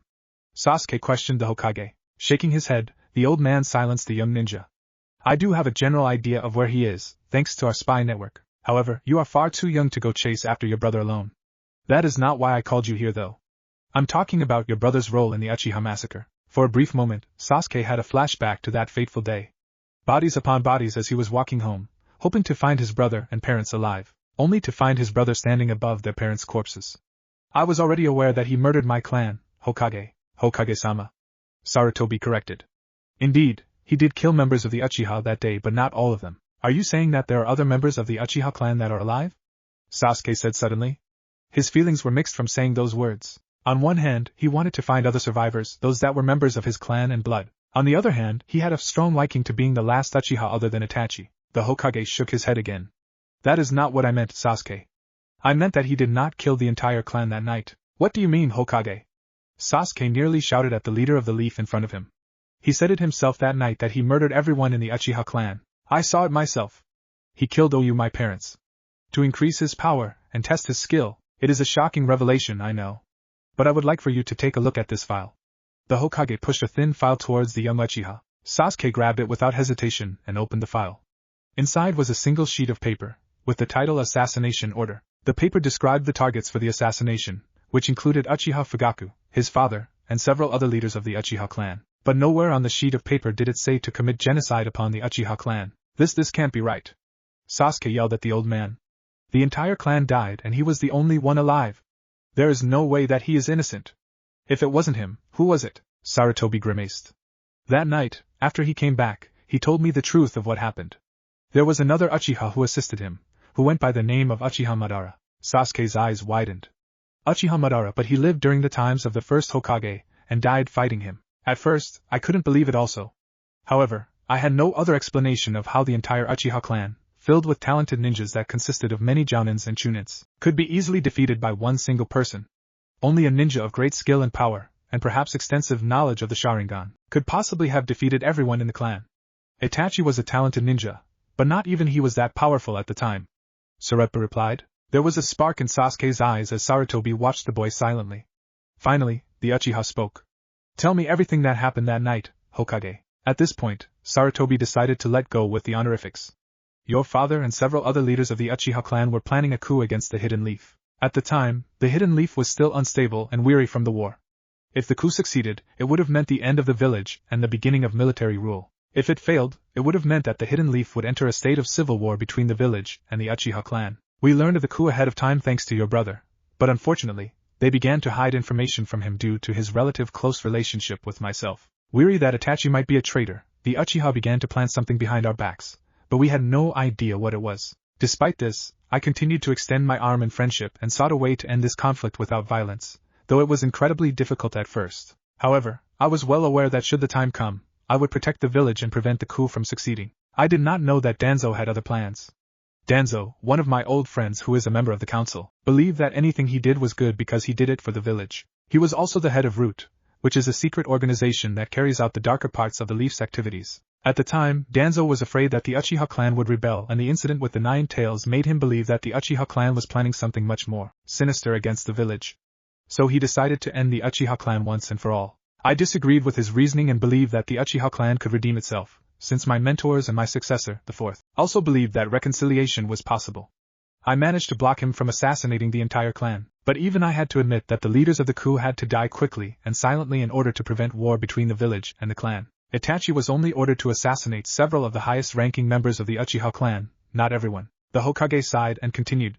It was before he entered the compound that Itachi encountered Uchiha Madara. It seems like Madara wanted to destroy his own clan because the Uchiha clan betrayed him in the past, and if he destroyed the Uchiha clan, it would have weakened Konoha. His reasoning was that if all the members of the Uchiha were dead, the secrets of the Sharingan would stay safe and he would have no problem invading the Hidden Leaf for his revenge. So on that night, he made an offer to Itachi. Either he killed the entire Uchiha clan by himself, including you, or Itachi carried out his mission while Madara killed everyone else, sparing you in the process, and making it look like Itachi did it. Your brother took the latter option and took all the blame himself. No, that isn't possible. That man is a murderer. He killed my parents in front of my own eyes. Sasuke's usual calm composure was broken. Your brother is currently in a terrorist organization called Akatsuki for a reason, to keep an eye on them and prevent them from attacking the Hidden Leaf. After he took the blame of the Uchiha massacre, he believed that his background would allow him to join the Akatsuki, in which he did. He still sends us secret messages and notes to allow us to track Akatsuki's movement. Sarutobi said.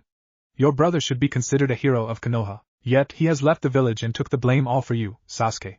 And do remember that your parents were indeed involved in planning the coup. Sasuke began to visibly shake as his fists clenched into a tight ball. So he isn't really a mass murderer. He did everything up to this point to protect me, and to make sure that you get stronger by seeking revenge. That was his goal all along. He wants you to grow stronger quickly by seeking vengeance and killing him in the end. That way, you'll be able to be strong enough to defend yourself from powerful enemies all on your own. The Hokage answered. Aye. When Sasuke raised his eyes, the eyes were flashing red with a single tomo in each eye. The Hokage's eyebrows arched as he saw the familiar sight. It seems like you have activated your Sharingan, Sasuke. The young Uchiha blinked. I have? The Sharingan only activates through strong negative emotions or positive emotions. I can sense that you have both negative and positive emotions echoing inside you, Sarutobi told Sasuke. I'm assuming that you are stressed and confused about your brother, but at the same time you want to protect him and bring him back. There was no answer from the raven-haired boy as he stared at the ground, his eyes fixated on his sandals. For the first time in a long time, the younger brother of Itachi showed visible confusion. How do I know if this isn't an elaborate lie? Sarutobi knew that the answer was probably not the best one, but the only possible one. You have only one way to discover the truth then. Seeing the boy's expression confirmed that Sasuke knew the answer. I will leave you to your thoughts, Sasuke. Lord Third dropped the silencing seal. I hope you make the right choices. As Sasuke left the Hokage's office, his mind had millions of thoughts running through it. He didn't care if people stared at him now that his eyes were glowing red with the Sharingan. In fact, he didn't even care about the Sharingan at the moment. The only thing in his mind was the thought of his brother, the man who he used to love and then hate with all his heart. He walked home, ignoring anyone that attempted to greet him. He was well known and well respected by nearly everyone in the village, as his status as the last Uchiha invoked pity and remorse from the village. Usually he ignored the special treatment, but today was even more so. He rushed home in record time and sat in the middle of the living room of his house as he recalled everything that he was told. A sharp pain in his head came out of nowhere, as he gritted his teeth to fight back against the pain. The pain receded almost immediately, but awakened some flashbacks that Sasuke had repressed for years. A 7-year-old Uchiha Sasuke stared at his brother with hatred in his eyes, his Sharingan activated. He was badly wounded and was barely sitting straight on the ground. Standing over him was his older brother. Uchiha Itachi stared at his brother with the Sharingan also activated in his eyes. He stared at his younger brother in silence as Sasuke's ragged breathing became louder. I hate you! Sasuke screamed at his older brother. He chucked a kunai at the traitor's head, only for the kunai to slash the Konoha headband he was wearing. There was now an evident slash in the middle of the leaf symbol. Itachi looked surprised as he adjusted his headband, but he began to turn away from the young boy who now collapsed onto the ground. Sasuke looked up at his older brother for the last time as his mind drifted off into unconsciousness. The other half of the last Uchiha looked back, with genuine tears rolling down the side of his face. His red eyes seemed to glow in the moonlight. Be stronger, brother. And come kill me, Itachi whispered. A single tear splashed onto the ground as the teenage boy walked away. Sasuke passed out from exhaustion and shock, but even he did not miss those last moments. A murderer would never cry for the people he had just killed. Sasuke mumbled. Was the Hokage right? Was Itachi really just trying to protect him? Was it possible that his brother wasn't actually a villain, but a victim? He mulled over the interesting things he learned about the Uchiha massacre today. If the Hokage was actually speaking the truth, his goal wasn't to kill his brother. No, if anything, he had to help his brother and avenge his clan by killing Madara. He was still confused and anxious, but the last words from the Hokage rang in his mind. You have only one way to discover the truth then. The only person who could correctly tell him the events of that night was Uchiha Itachi himself, and that meant that he couldn't just attack or kill his brother if he saw him in the future. Sasuke glanced over at mirror nearby and activated his Sharingan. He realized that he activated the Sharingan all those years ago, when he saw his mother and father dead and his brother standing over their bodies as if he felt nothing. For the first time in years, Sasuke felt tears welling in his eyes, his thoughts shifting against to another flashback. Hey dope. Sasuke muttered to the yellow-haired ninja. When the hell did you get so strong? You were the dead last up until graduation and now you're strong. Same with you, Sakura. He didn't mention that he saw Naruto's powerful wind jutsu that created a swirling orb in his hands. He didn't want his teammates knowing that he spied on them. Naruto grinned. I've been training hard and I never wanted to reveal how strong I really was. Same with Sakura. We just didn't want to show off and wanted to prepare ourselves the best we could before we became actual genin. Sasuke noticed that both Naruto and Sakura gave each other a brief glance at each other, as if they were hiding an elaborate secret. I could probably still take you down, dope, but I will admit, you're not as weak as I thought you were. Try it, team. Naruto challenged. I bet I can kick your Uchiha ass. The raven-haired boy only smirked, but deep inside, even he began to realize that it was entirely possible that Naruto was possibly equal to him in terms of skill. Maybe in the future after you and I both train more, dope. All three of them did their own little training, but regardless, all three of them were together. Training. Sasuke made a decision that day. He would train to become stronger. Not for revenge or to kill, but to get better in order to face his brother one day and learn the truth. And, as a secondary goal, to become stronger than Naruto. What's gonna happen after you kill him? Maybe the idiot had a point. What was he going to do after he killed his brother? He could revive his clan, but it was such a lofty goal. No, he would become stronger to beat his brother in battle and drag him home, to discover the truth and to have some assistance in making sure that the Uchiha clan survived. In order to do that, he would train with Naruto and Sakura to gain strength and have some useful allies at his side. Keep your bond strong and never abandon your comrades. He smirked at Kakashi's warning. He wouldn't abandon them just yet. Team 7 was sitting eating mountain loads of meat at Yakiniku Barbecue. They had just completed their 12th mission and was celebrating their accomplishment by eating some good barbecue. This team is probably the fastest team to finish 12 missions, Kakashi said, waving his chopstick. I've never seen anyone finish 12 D-rank missions within a week after their promotion to genin.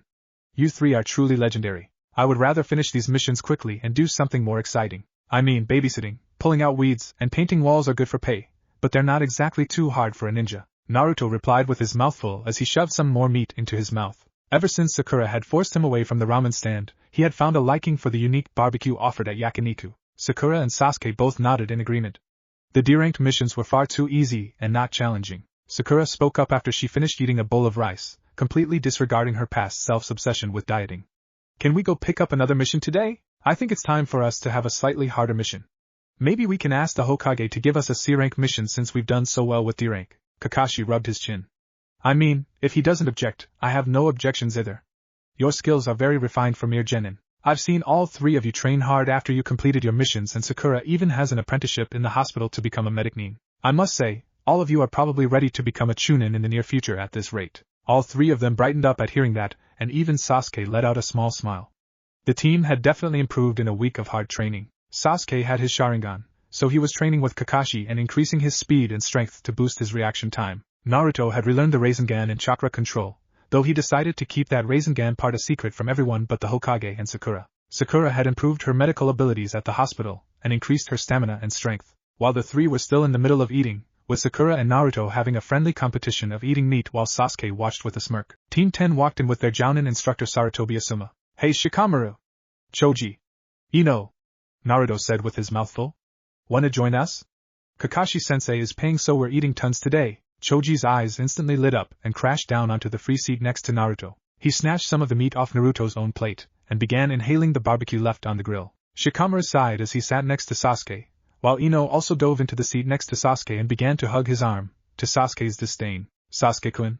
Ino pouted. I feel so bad for you. You have forehead on your team that must be constantly annoying you, right? Sasuke scoffed. If anything, she hates me. Ino's eyes narrowed. What? Well, she does clobber both of us in the back of the head if we fight too much. Naruto mumbled, his hands reflexively blocking the back of his head. You would think that a girl wouldn't hit so hard, especially since she's short and… Did you have something to say, Naruto? Sakura said sweetly, with her first coming gradually closer to Naruto's face. The blonde male ninja instantly retreated his comment. I didn't say anything. Oh, so you gave up on Sasuke-kun cause you know you couldn't get him? You actually did something smart for once. Ino smiled. Are you going for Naruto now? I mean, I guess he looks cuter with his new haircut and clothes. But even he can't compete against Sasuke. Sakura turned as pink as her hair and looked flustered. And no, I would never. I wouldn't go for a stupid baka like him. She made her point as she smashed her fist into the unsuspecting Naruto right in the chin. He shot straight up into the ceiling and groaned. Realizing what she had done, she pulled Naruto down, who had few objections and was used to everything that Sakura threw at him. Sakura only threw a glare at Ino, who smiled mischievously at her rival. Hey Ino. Sakura stared directly at the blonde-haired girl and pulled her closer so the others couldn't hear. Since I gave up on my chase for Sasuke, how about we make a truce and be friends again? Ino looked at her, but her expression wasn't an expression of rejection. Well, I wouldn't mind since you're not going after my Sasuke-kun anymore. So truce? Sakura extended her hand. Truce. Ino nodded. I want to make a bet with you though, forehead. What bet? Ino gave her a snark grin. I bet that I can snag Sasuke before you can snag Naruto. Sakura became flustered again. Ino, while the two girls were busy bickering, Shikamaru was casually talking to Naruto. So Naruto, you really changed your style. I didn't say anything until now because I was busy with this team. Shikamaru lazily waved to his two teammates. Choji was too busy eating and Ino was talking with Sakura. What made you change so much in like a day? Naruto gulped. He knew that he had to be careful around the Nara, as the lazy ninja was a genius. I decided to change up my look since I became a ninja. My outfit looks way cooler, right? After all, orange is a cool color, but it stands out too much. Fortunately, it seemed like Shikamaru bought it as the boy shrugged as he didn't give it a second thought. I guess you do look better. Your team must be doing well. Heard you guys set the record for the most missions completed in a week for Genin. It was nothing, really. Naruto replied. We're gonna head over to the Hokage later today and ask him for a harder mission. These D-rank missions are too easy for us. Yeah, well, it's fine for me. If anything, these missions are too much work. Shikamaru said. Choji barged in out of nowhere. He says that it's too much work, but we do all the work while he sits in the shade and stares at the clouds. Staring at clouds is a lot of work. It requires a lot of concentration. Shikamaru claimed. Is it? Naruto asked. That seems really boring. Shikamaru shrugged again. Try it sometimes. It's really relaxing. Just then, an ANBU agent jumped through the window and landed near Kakashi. Lord Third requests your presence in his office immediately. He said to bring your team with you as well. Kakashi nodded. All right, my pupils, let's head out. Asuma, I'll leave the bills up to you. Team 7 and their leader ran out the door faster than Chuji could inhale a plate full of barbecue as they fled the site before Asuma could object. The waiter tapped the jounin of Team 10 on the shoulder with the check. When Asuma saw the amount he had to pay, he fainted, which unfortunately gave time for the members of Team 10 to eat several more rounds of barbecue. I have been very impressed of your current work so far, Team 7.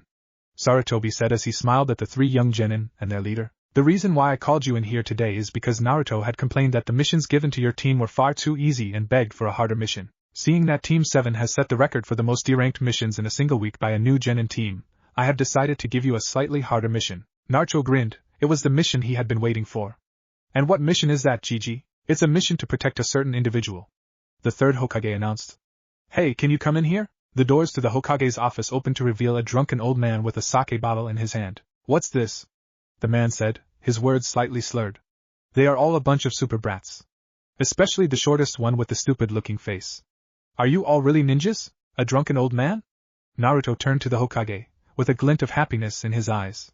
Does he need to be escorted back to his home? No. The drunken old man replied for the Hokage. I am the super expert bridge builder Tazuna. I expect you to provide me super protection until I get back to my country and complete the bridge. The Hokage nodded. Team 7, you are to head out tomorrow at the break of dawn and make your way to the Wave Country and stay there till the bridge builder finishes the bridge that he had been constructing. You may face some criminals and bandits, but nothing that a shinobi can't handle. Kakashi, I leave the safety of everyone in the group up to you. Understood, Lord Third. Kakashi answered. Come all of you, let's go. What are you doing, Naruto? Sakura asked the blonde ninja lying down on the roof. Naruto turned towards her. Staring at the sky, obviously. I'm trying to concentrate and look at clouds like what Shikamaru said. Sakura stared at him. Where is Naruto, and what have you done with him? The Naruto I know can't lay down and stay still for longer than 3 minutes. I don't know, Shikamaru was right. This is pretty relaxing. Just staring at the cloud and forgetting about all my worries for a few minutes really helps. Naruto closed his eyes for a moment, feeling the breeze in the air. Can I join you? Sakura asked. The blonde looked surprised. Sure. Don't you have to go to the hospital today to help out the staff there? No, not today. I told them I had a mission tomorrow and they gave me the day off. The pink-haired ninja replied as she laid down next to her teammate. She stared at the cloud with her partner and sighed.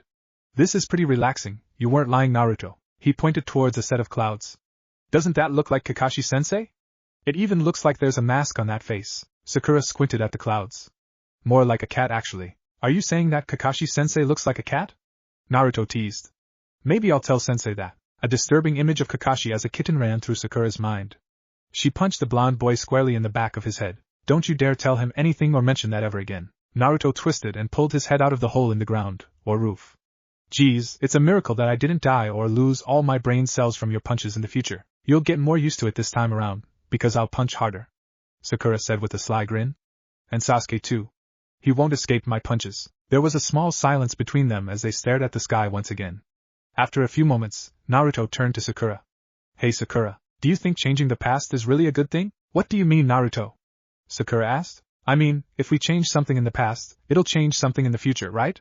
Naruto smoothed the wrinkles on his clothes. So what if we change something right now, thinking it's good, only to find out later that we made things worse than before? Like how, Naruto? We've lived through this once already and knew the mistakes that we made. Our new decisions can't make things any worse, can it? Naruto scratched his head. I don't know. I feel like if we change the past too much, we'll be unable to predict the future and make things worse. Maybe it's just a weird gut feeling. Or maybe it's because you're hungry. Sakura pouted. She immediately became serious.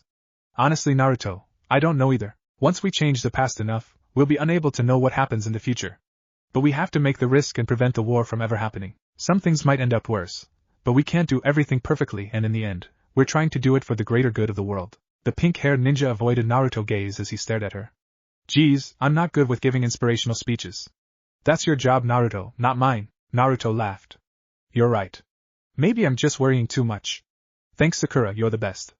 I'm glad I have you by my side. Sakura's cheeks slightly turned pink, but Naruto didn't notice as he stared at the sky once again, lazily watching the clouds drift by. You're late again, Kakashi-sensei. It was 10 in the morning in Team 7 and the bridge builder was finally all gathered at the gates. They had planned to leave at 8, but the silver-haired Jounin had shown up late once again. Kakashi didn't look fazed at all as he smiled at the others.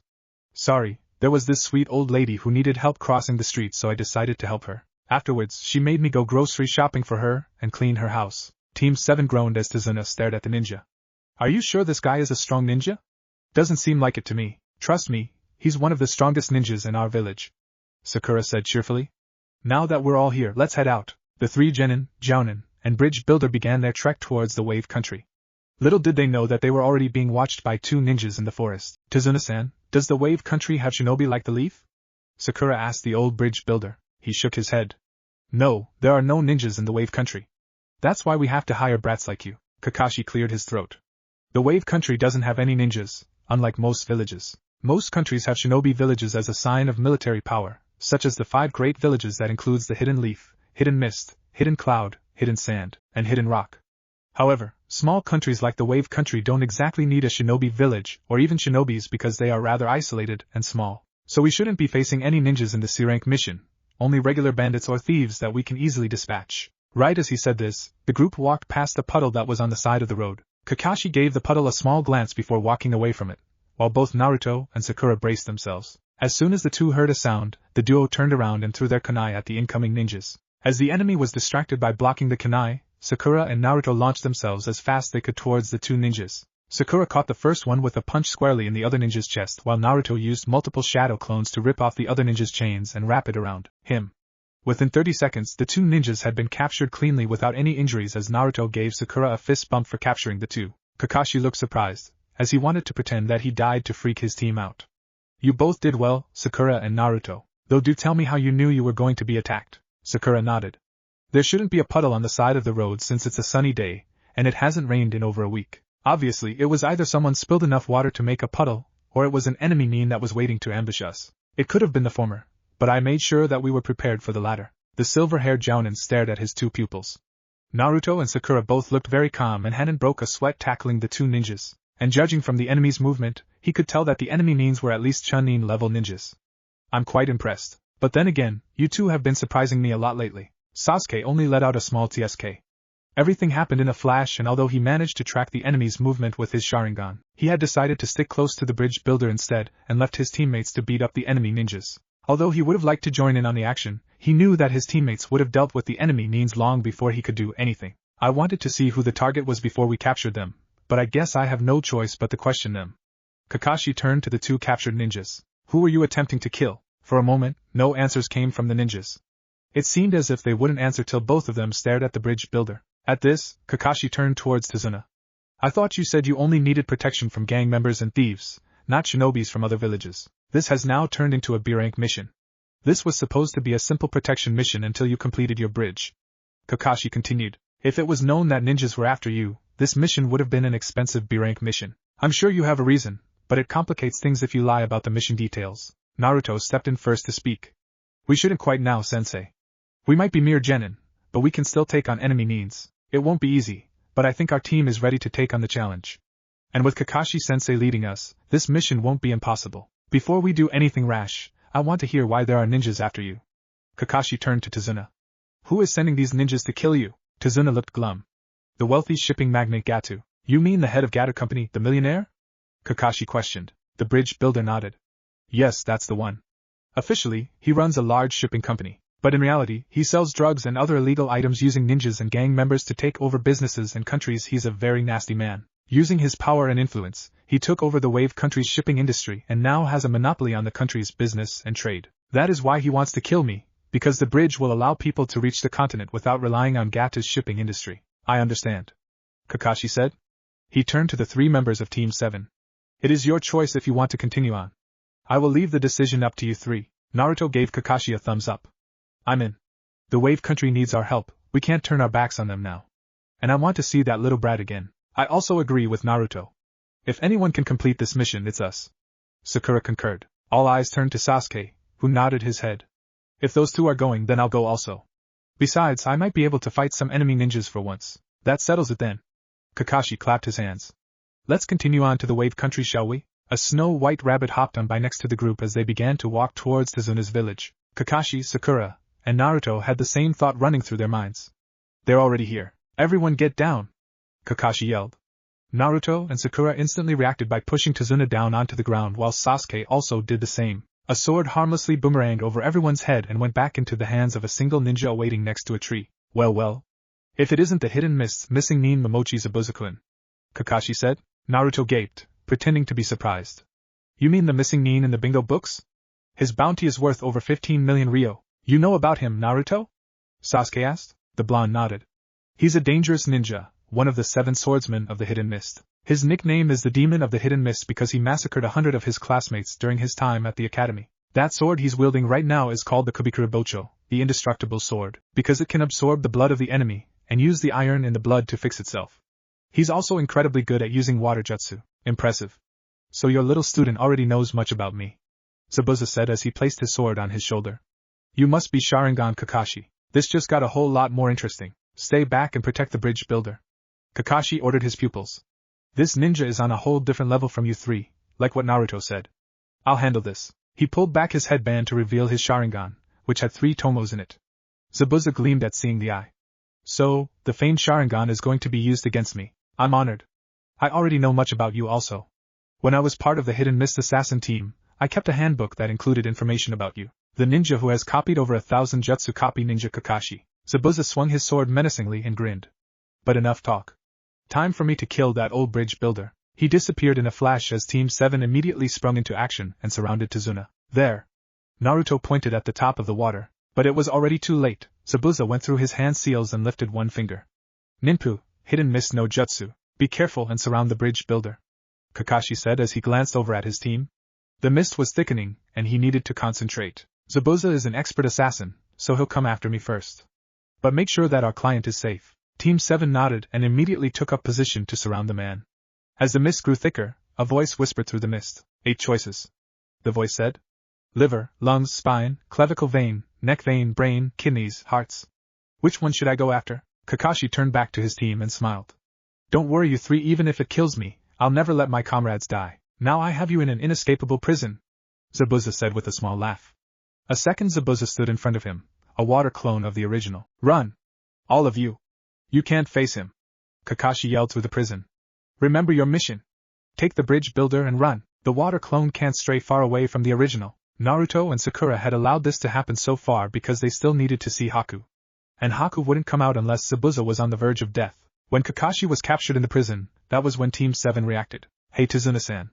Naruto asked innocently. Do you mind if we attempt to rescue our sensei? I think I have a plan. Tazuna hesitated, but shook his head. No, he's after me anyways. It's only fair if you try to rescue your sensei since he's held captive cause of me. Sakura, take care of the bridge builder. Naruto said as he stepped forward. He nodded towards Sasuke, who also came with him. Sasuke and I will deal with this bastard. Sasuke activated his Sharingan and turned to his blonde teammate. So what's the plan, Dobe? As long as he has that hand on the water prison, Kakashi-sensei can't escape. Naruto told the Uchiha. Our goal is to get past this water clone and force Zabuza to take his hand off the prison. From there, we can have Kakashi do the rest. I'll go in first, team. He'll definitely be faster than me, so he'll knock me back. From there, while you have an opening, strike as hard as you can and keep him distracted. Go all out since that one in front is a water clone. From there, I'll attack the water clone and keep him distracted when I also see an opening. When I do, attack the original with a kunai or one of your jutsu, got it? Sure. Sasuke answered. I'll manage to hold him back a bit with my Sharingan, but after that I'm relying on you, Dobe. Naruto grinned. Let's do it, team. The blonde ninja immediately brought up his hands to perform a jutsu. Kage Bunshin no Jutsu. Immediately, 2 clones popped out and charged the water clone. Don't worry, sensei. We're coming for you, Kakashi groaned. That idiot. All 3 Narutos rushed at the water clone and was immediately smashed back, with 2 of them dispersing after the hit. The original laid on the ground, knocked out. Sasuke smirked as he rushed forward, not worried about Naruto. That idiot probably has a plan. He always does. Using his Sharingan, he was able to predict the next strike and dodged it. Sasuke threw several shurikens at the water clone, which deflected the attack easily. But Sasuke was already forming the hand seals for another jutsu in the meantime. Katan, Hozenka no Jutsu, Fire Release, Phoenix Sage Fire Technique. The Zabuza clone scoffed. You're using a fire jutsu against a water user like me? Foolish. Suetun, Mizurappa, Water Release, Wild Water Wave. A wave of water shot out of Zabuza's mouth as he sprayed away the small fireballs with ease. However, as soon as he did, several shurikens that were hiding within the fireballs whistled toward him. He used his sword to deflect them all and grinned at the Uchiha. A Sharingan user, so you must be a Uchiha. Pity that you're still too weak to fight me. Suddenly, several hands shot out of the ground and grabbed the water clone by the feet. Surprise? The Zabuza clone began to sink into the ground as Sasuke rushed forward towards the real Zabuza without hesitation. Katan, Gokake no Jutsu. A powerful fireball immediately began to fly towards the real Zabuza, who had no choice but to jump up and dodge the attack. Kakashi instantly broke free and ran back towards the others. The water clone was dispersed as Naruto shot out of the hole and grinned. Quite clever of you, Naruto. Kakashi mentioned. Creating the clones so you can have a clone pretend to be you fainted while you dug underground and struck the enemy while he was distracted.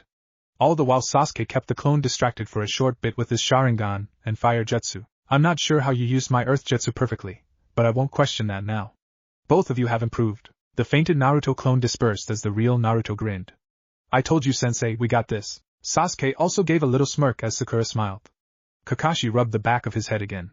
Well, looks like I have to finish the job then. Team 7 and the bridge builder gaped as Zabuza fell forward with several senbons in his neck. Naruto instantly looked up to the trees to see a familiar sight waiting on the branches. Haku.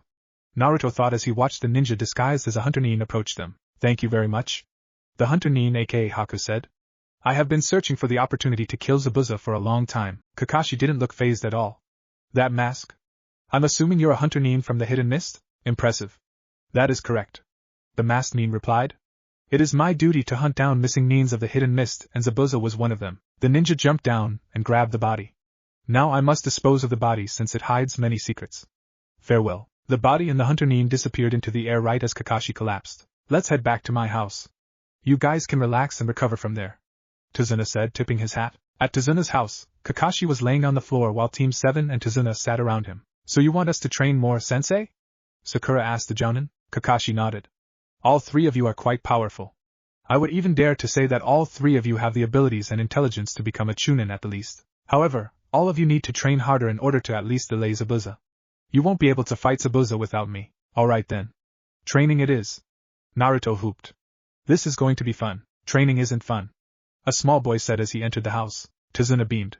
Inari. Say hello to the ninjas that have been protecting Grandpa. Inari stared at the four of them for a minute and replied. They're all going to die, Grandpa. There's no way they can beat Gato. Already knowing what he would say, Naruto stood up and approached the kid. He grabbed him by the collar and lifted him up. Listen, kid, you might think we're weak, but we're not. No matter what Gato throws at us, we'll fight him and his punks. The Wave Country needs us, and we're the ones here to save it from the grips of Gato. Naruto, put him down! Kakashi demanded. There's no such thing as heroes. Inari fought against Naruto's grip and tried to kick him. So if you want to live, then get out of here. Naruto placed the boy down onto the ground and the boy ran away. Sorry, I just let my emotions get the better of me. It's fine. Tazuna said. He's just a little emotional. Naruto nodded as he and the others began to leave the house for their training. I didn't notice before, but Inari does have a sizable chakra pool. That is because you didn't have the sensory abilities you have currently the last time around. Kurama answered somewhere in his mind. The boy has potential to be a ninja. I can sense it within him. That's interesting, I never really expected it. Naruto thought. Maybe we can bring him with us later on. After I get through his head, of course. Kurama mentally shrugged. Do what you seem fit. But remember, anything you do will have consequences in the end. Naruto stepped out of the house with his teammates and into the forest. So basically, we're going to work on chakra control. Kakashi said to his team with his crutches by his side. Learning how to control is quite tough though. The first step in having good chakra control is tree climbing. You mean, like this, sensei? Sakura said as she casually walked up the tree and arrived at the highest branch. Kakashi shrugged. Well, I expected that from you. You're planning to become a medic nin and I already knew you had good chakra control. Naruto grinned and began walking up also. I'm going to beat you, Sakura. He walked up the tree a bit faster than Sakura and ended up on a branch that was higher than hers. Sasuke's eyes widened while Kakashi looked impressed. Considering your mediocre chakra control, I'm quite surprised. Though you've been growing stronger lately, so I'm not too surprised at anything anymore. Sasuke stared at his two teammates perched on the tree and ran towards the tree. He made it around halfway up the tree before the bark cracked under him and jumped back onto the ground before he could fall. Don't worry, Sasuke. Kakashi told the raven-haired boy. Those two have been training together a lot recently, so it is entirely possible that Naruto picked up some tips from Sakura. So Naruto and Sakura are both this far ahead. Sasuke stared at his teammates. I can't get left behind. Naruto, come down for a second. Sasuke yelled at the blonde. I need to ask you something. Naruto jumped between the trees and landed gracefully at Sasuke's feet. What's up? What's the secret to climbing the tree? Like what exactly did you do? It's fairly simple. You clear your thoughts and only focus on the tree. Make sure you have full concentration and begin climbing. If you just recklessly charge or run at it, you won't make it at all. But if you manage to get rid of your emotions and climb, you should be able to make it up. Sasuke nodded at the advice and calmly climbed up the tree. This time, he was able to reach around 3/4 of the way before he lost control. The Uchiha looked at the Uzumaki with increased respect. I see. Thanks, Dobe. You better get good at that and beat me, team. Naruto grinned. Kakashi sighed. Well, since Sakura and Naruto are already this advanced, I'll just move on to the elemental jutsu then. After all three of you need something to do. Sasuke, you can also do this before you continue your chakra control training. The Jounin pulled out several pieces of blank paper from his pocket. These are chakra papers. As you might have already guessed from what I said before, these papers allow you to see your element type. I am already aware that Sasuke can use fire jutsu while Naruto can apparently use wind. So I'm curious about what types the three of you have. Sasuke grabbed the paper first. Just put a bit of your chakra into the paper, Sasuke. The Uchiha nodded and concentrated. After a few seconds, the paper crinkled and went up in flames. Kakashi rubbed his chin. Fire and lightning. I expected fire, but lightning is a nice surprise. Sakura went after both of them and touched the paper. Instantly, the paper crumbled. Earth it is then. Makes sense since you can destroy the ground with your punches. Naruto went last and focused his chakra into the papers. He already knew that his affinity was wind, but was surprised when the paper split in half, became wet, and crumbled all at the same time. He stared at the others as they stared at him. Guess I'm just lucky? Always a surprise, Naruto. Kakashi said glumly. But it's not unheard of. The first and second Hokage both had the ability to use all 5 of the elements. I can also use all 5 elements. Though, this means it'll be easier for you to learn a variety of jutsu. The silver-haired Jounin pulled out several scrolls and handed them to the three. These scrolls contain some basic jutsu on each of your elements. You should be able to benefit from them and train. Sasuke, make sure to master the chakra control training before you start on these though. Good luck and train hard, Team 7. Come back to me after you master all these jutsu. Oh, and Sakura? Before he left, the Jounin gave the pink-haired ninja a menacing smile. From today on, we're going to have you do a lot of physical activities when you train. Naruto and Sasuke were standing against each other in the middle of the forest. Every day, one member of Team 7 watched over Tazuna and the other bridge builders as they worked while the other two went into the forest to train. Today, it was Sakura's turn to watch over the bridge, so Sasuke and Naruto had entered the forest and trained together. After several days of Naruto giving out pointers and tips to Sasuke, Sasuke managed to walk to the top of the tree. Now the two boys were practicing some of the jutsu written on the scrolls and using it against each other for practice. Katan, Kane his aim no jutsu, fire release, incinerating hail. Sasuke lifted his hands and brought them down, bringing down a shower of fireballs towards Naruto. Naruto quickly formed hand seals to counter him. Doton, Iwa no Yoroi earth release, shield of stone. Immediately, a stone shield formed out of Naruto's arm and blocked the hail of fireballs coming at him. The fireballs disappeared after hitting the shield and Naruto grinned as he immediately began to form more hand seals to counterattack. Suiton, Suiho no Jutsu, water release, water cannon technique. A powerful hot beam of water streaked towards Sasuke, but he was able to narrowly dodge it, though his hair was extremely hot. Sasuke grinned as he looked at his teammate. Not bad though. You've certainly gotten better. Same goes to you, team. Naruto grinned in reply. Let's take a break. Learning all these new jutsu and practicing makes me tired. As they walked deeper into the forest, the two stumbled into a rather pretty girl, or boy in Naruto's case, picking up herbs and natural plants. She seemed quite distracted, so Naruto sneaked up behind her and tapped her shoulder. Yo! The response was the girl stumbling forward in surprise, with her skirt flying upwards. Naruto and Sasuke stared at this in shock, as they didn't know how to react on seeing a pair of bright pink panties. Inside Naruto's mind, Kurama laughed. Ha! It seems like she isn't actually a boy. She lied to you the last time around. This is interesting. This is awkward, Naruto said as he helped the girl up. Sorry, didn't mean to scare you like that. Just wanted to see what you were doing, the girl smiled. No. It's not a problem. She stared at the two boys in front of her. It seems like you two are ninjas from the Hidden Leaf, seeing that both of you are wearing those headbands. Yep. We're training to become stronger, Naruto said. This idiot next to me is named Sasuke. I'm Naruto. What's your name? My name? The girl thought for a moment. My name is Haku. May I ask why you're up so early training in the forest? To Naruto's surprise, Sasuke stepped in. Well, I'm training to become stronger in order to beat someone. This idiot here is training to become the leader of our village, and also to bring peace to the world. Bring peace to the world? Haku asked the blonde-haired boy. That is quite an ambitious goal, I must say. In order to bring peace to the world, you must be able to protect everyone. Naruto nodded. I might not be strong enough now, but I'll definitely be stronger in the future. My ultimate goal is to become the strongest and make sure that there are no more wars and deaths. A peaceful world without the constant fighting between the villages. A world of peace, Haku wondered out loud. She glanced at Naruto and gave him a bright smile. Even though the goal is very ambitious and impossible to reach, I believe in you. You will become a great ninja for your village and achieve that goal. I have a person that I want to protect myself, and you have given me motivation to further my goal. Off the battlefield, Haku was really bright and friendly. Naruto recalled. This time around though, she won't die. Not if I can stop it. Haku got up and waved goodbye. I must be going. But good luck on your training. Naruto and Sasuke both waved back. Sasuke gave out a small smirk as he watched Naruto stare at the girl. You know, if Sakura finds out that you saw another girl's panties, she'll punch you in the face. What? No, she won't. She likes you, team, not me. Naruto replied. Sasuke rolled his eyes. His teammate was stronger, but still clueless. Kakashi-sensei, both Naruto and Sasuke look worn out, Sakura said, inspecting the two. The two ninjas were barely moving as they ate their dinner. Kakashi sighed. Looks like those two wore themselves out from using too much chakra. I told you to train, but not train from dawn to dusk. I'm assuming that you managed to learn most of the jutsu from the scrolls? Naruto groaned. Not most. All of it, sensei. Sasuke learned all of the jutsu from his scroll also. We were having a competition on who could memorize all the jutsu first. He beat me by an hour because I had one more scroll. You would have lost anyways. I was going easy on you, Sasuke replied, his body aching from all the training. Since Sakura already learned everything from her scroll, I'm guessing that we're going to join Sakura on the bridge tomorrow? Kakashi nodded. But you two are going to rest up.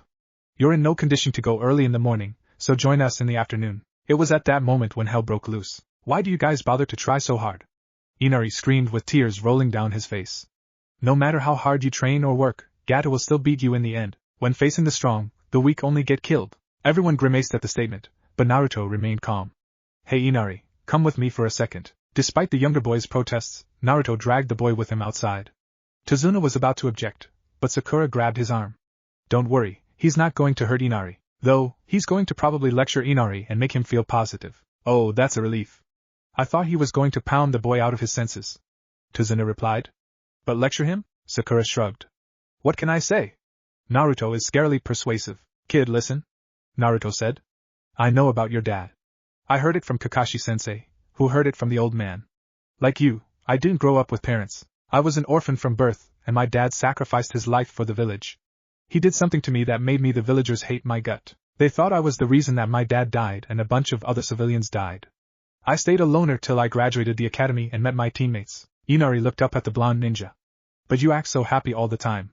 How? The host of the Nine Tails smiled at the young boy. Because if you have a goal to chase after, you're too busy to cry or complain. You have to be happy and work hard to achieve that goal. You have to chase that goal with your 2 hands and never let go. What's your goal then, Naruto? Naruto looked up at the sky filled with stars. To bring peace to the world. To make sure that there's no more wars or deaths. To make sure that bad guys like Gaara can't just walk in here and kill innocent people. That's my goal, and I'm too busy fighting for that goal to cry or whine. I need to be as strong as I could get. This world needs a hero to help them, so I'll be that hero. You might not know it, Inari, but you have a sizable tank of chakra in you. Naruto poked the little boy's chest. I don't think you ever noticed it since nobody here is a ninja, but I can feel chakra in you. I think your dad might have been a shinobi, I'm not sure, but you definitely have the potential to be a ninja. He pulled out several pieces of paper and showed it to the black-haired boy. See these? These are chakra papers that I nicked from the sensei. If you concentrate hard enough and put your chakra into the paper, it'll be affected and show what element you are. If I'm right, the paper should be affected if you are a ninja. Inari took a piece of paper and stared at it with a blank face. Naruto laughed and put one between his fingers. Here, I'll demonstrate it for you. After a second of concentration, the paper immediately reacted by splitting itself in half, wetting itself, and crumbling to dust. See? I have the elements of wind, water, and earth. Just put it between your fingers and concentrate on your energy going into the paper. The young boy nodded and focused onto his paper. He began to concentrate on pouring the energy he didn't know he had into the paper. For a minute, there was no reaction as the boy struggled to focus, but the paper finally reacted by becoming soggy wet. Naruto grinned. Water. Should have known. That means you can be a ninja. You aren't just a weakling or a civilian, you're a ninja. And ninjas don't back down from their goals, you know. Inari's eyes widened. I'm really a ninja. Yep. Naruto said. Maybe I can teach you today. Teach me. Inari pleaded. Naruto raised his eyebrows. Oh yeah? But just a minute ago, you were telling me that the weak can never beat the strong and that our training is useless. Why should I train you if you're weaker than me? Because the boy clenched his fist. If what you're saying is right, then I want to be strong enough to achieve my goals too. And what's your goal? Naruto asked. To become strong enough to protect my country and my mom and grandpa. Inari announced. Naruto nodded. Alright, I'll take it easy on you today since I'm tired. I'll teach you a thing or two. Kaya! Tsunami, Inari's mother screamed. 2 samurais approached her with their swords out as Inari rushed into the kitchen. Mom! The samurai with the eye patch looked at the kid. There's a kid too? Should we take him hostage? No! Tsunami screamed. If you need a hostage, just take me instead. But leave my son alone. Looks like you got lucky, kid. Your mom is giving up herself to be taken hostage. The other samurai grinned as he grabbed Tsunami by the arm. Let's go. Inari glared at the 2 samurais and threw a rock at the one with the eye patch. Hey Cyclops! The samurai scowled at the boy as he turned around. Do you want to die, kid? Never mind, I'll just kill you right now. As the samurai was charging, Inari remembered the basic steps for what he learned yesterday. Ox, tiger, boar, Suetun, Mizu no Warosobi, water release, water stream. A steady stream of water streaked out of Inari's mouth and struck the samurai's eyes. He dropped the blade and fell back in agony. Ah! My eyes! Hot water! That stings! Inari gave a toothy grin to the other samurai, who was immediately taken out by someone behind him. As the body collapsed, Inari saw Naruto standing behind the samurai with his fist out. Alright Inari, good job. Take your mom somewhere safe while I go help out my friends. I trust you, Ani. Inari said before Naruto walked away. He placed his fist up. Go get them, Ani. Naruto smiled and gave him a fist bump. You got it, kid. Sasuke was fighting for his life against the strange mirrors that the Ice Kid had placed up. Despite his Sharingan, the enemy was far too fast for him within the mirrors. He had been badly scratched up and beaten from the attacks from the mysterious masked Nin when he suddenly heard a familiar voice. Sasuke, don't worry. I'll get you out of there. He resisted the urge to grin as Naruto calmly walked onto the bridge. I am the future Hokage, after all. Naruto gave a quick glance at the ice ninja who was in the mirrors. I'm going to end you right now, whoever you are behind the mask. It was too early to show the technique, but he knew that he had no choice. The ice mirrors couldn't be destroyed by simple fire jutsu, and the last time he entered the mirrors, he and Sasuke nearly died. Even though that experience changed the perspective of both boys on each other, he couldn't allow that to simply happen again to his friend. And he needed to stop Kakashi-sensei from killing Zabuza, as they were still fighting each other in the background. After taking a deep breath, he began to form an orb of wind in his hand.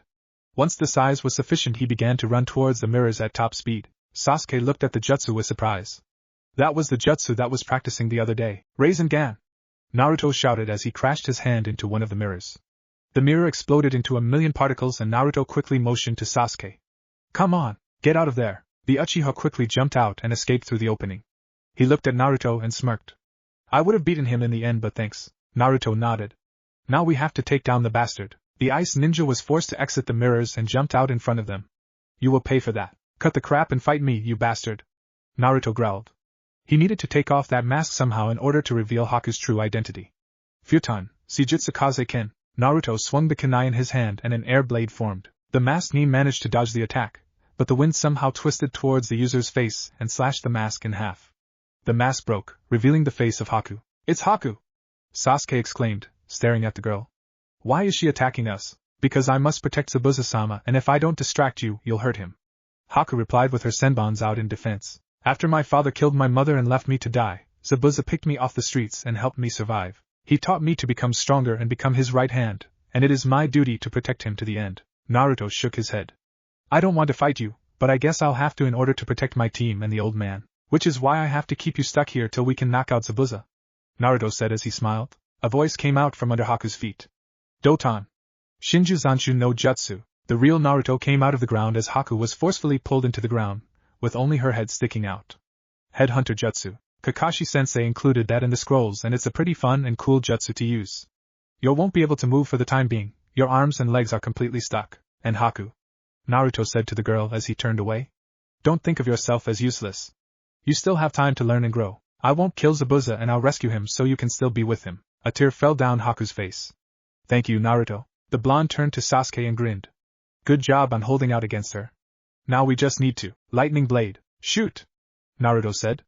Kage no Bunshin. A Naruto clone shot out towards Kakashi and Zabuza immediately and intercepted Kakashi's intended attack for Zabuza. The clone dispersed, and the lightning blade died on Kakashi's hands. Zabuza and Kakashi looked too shocked to move as Naruto came towards both of them.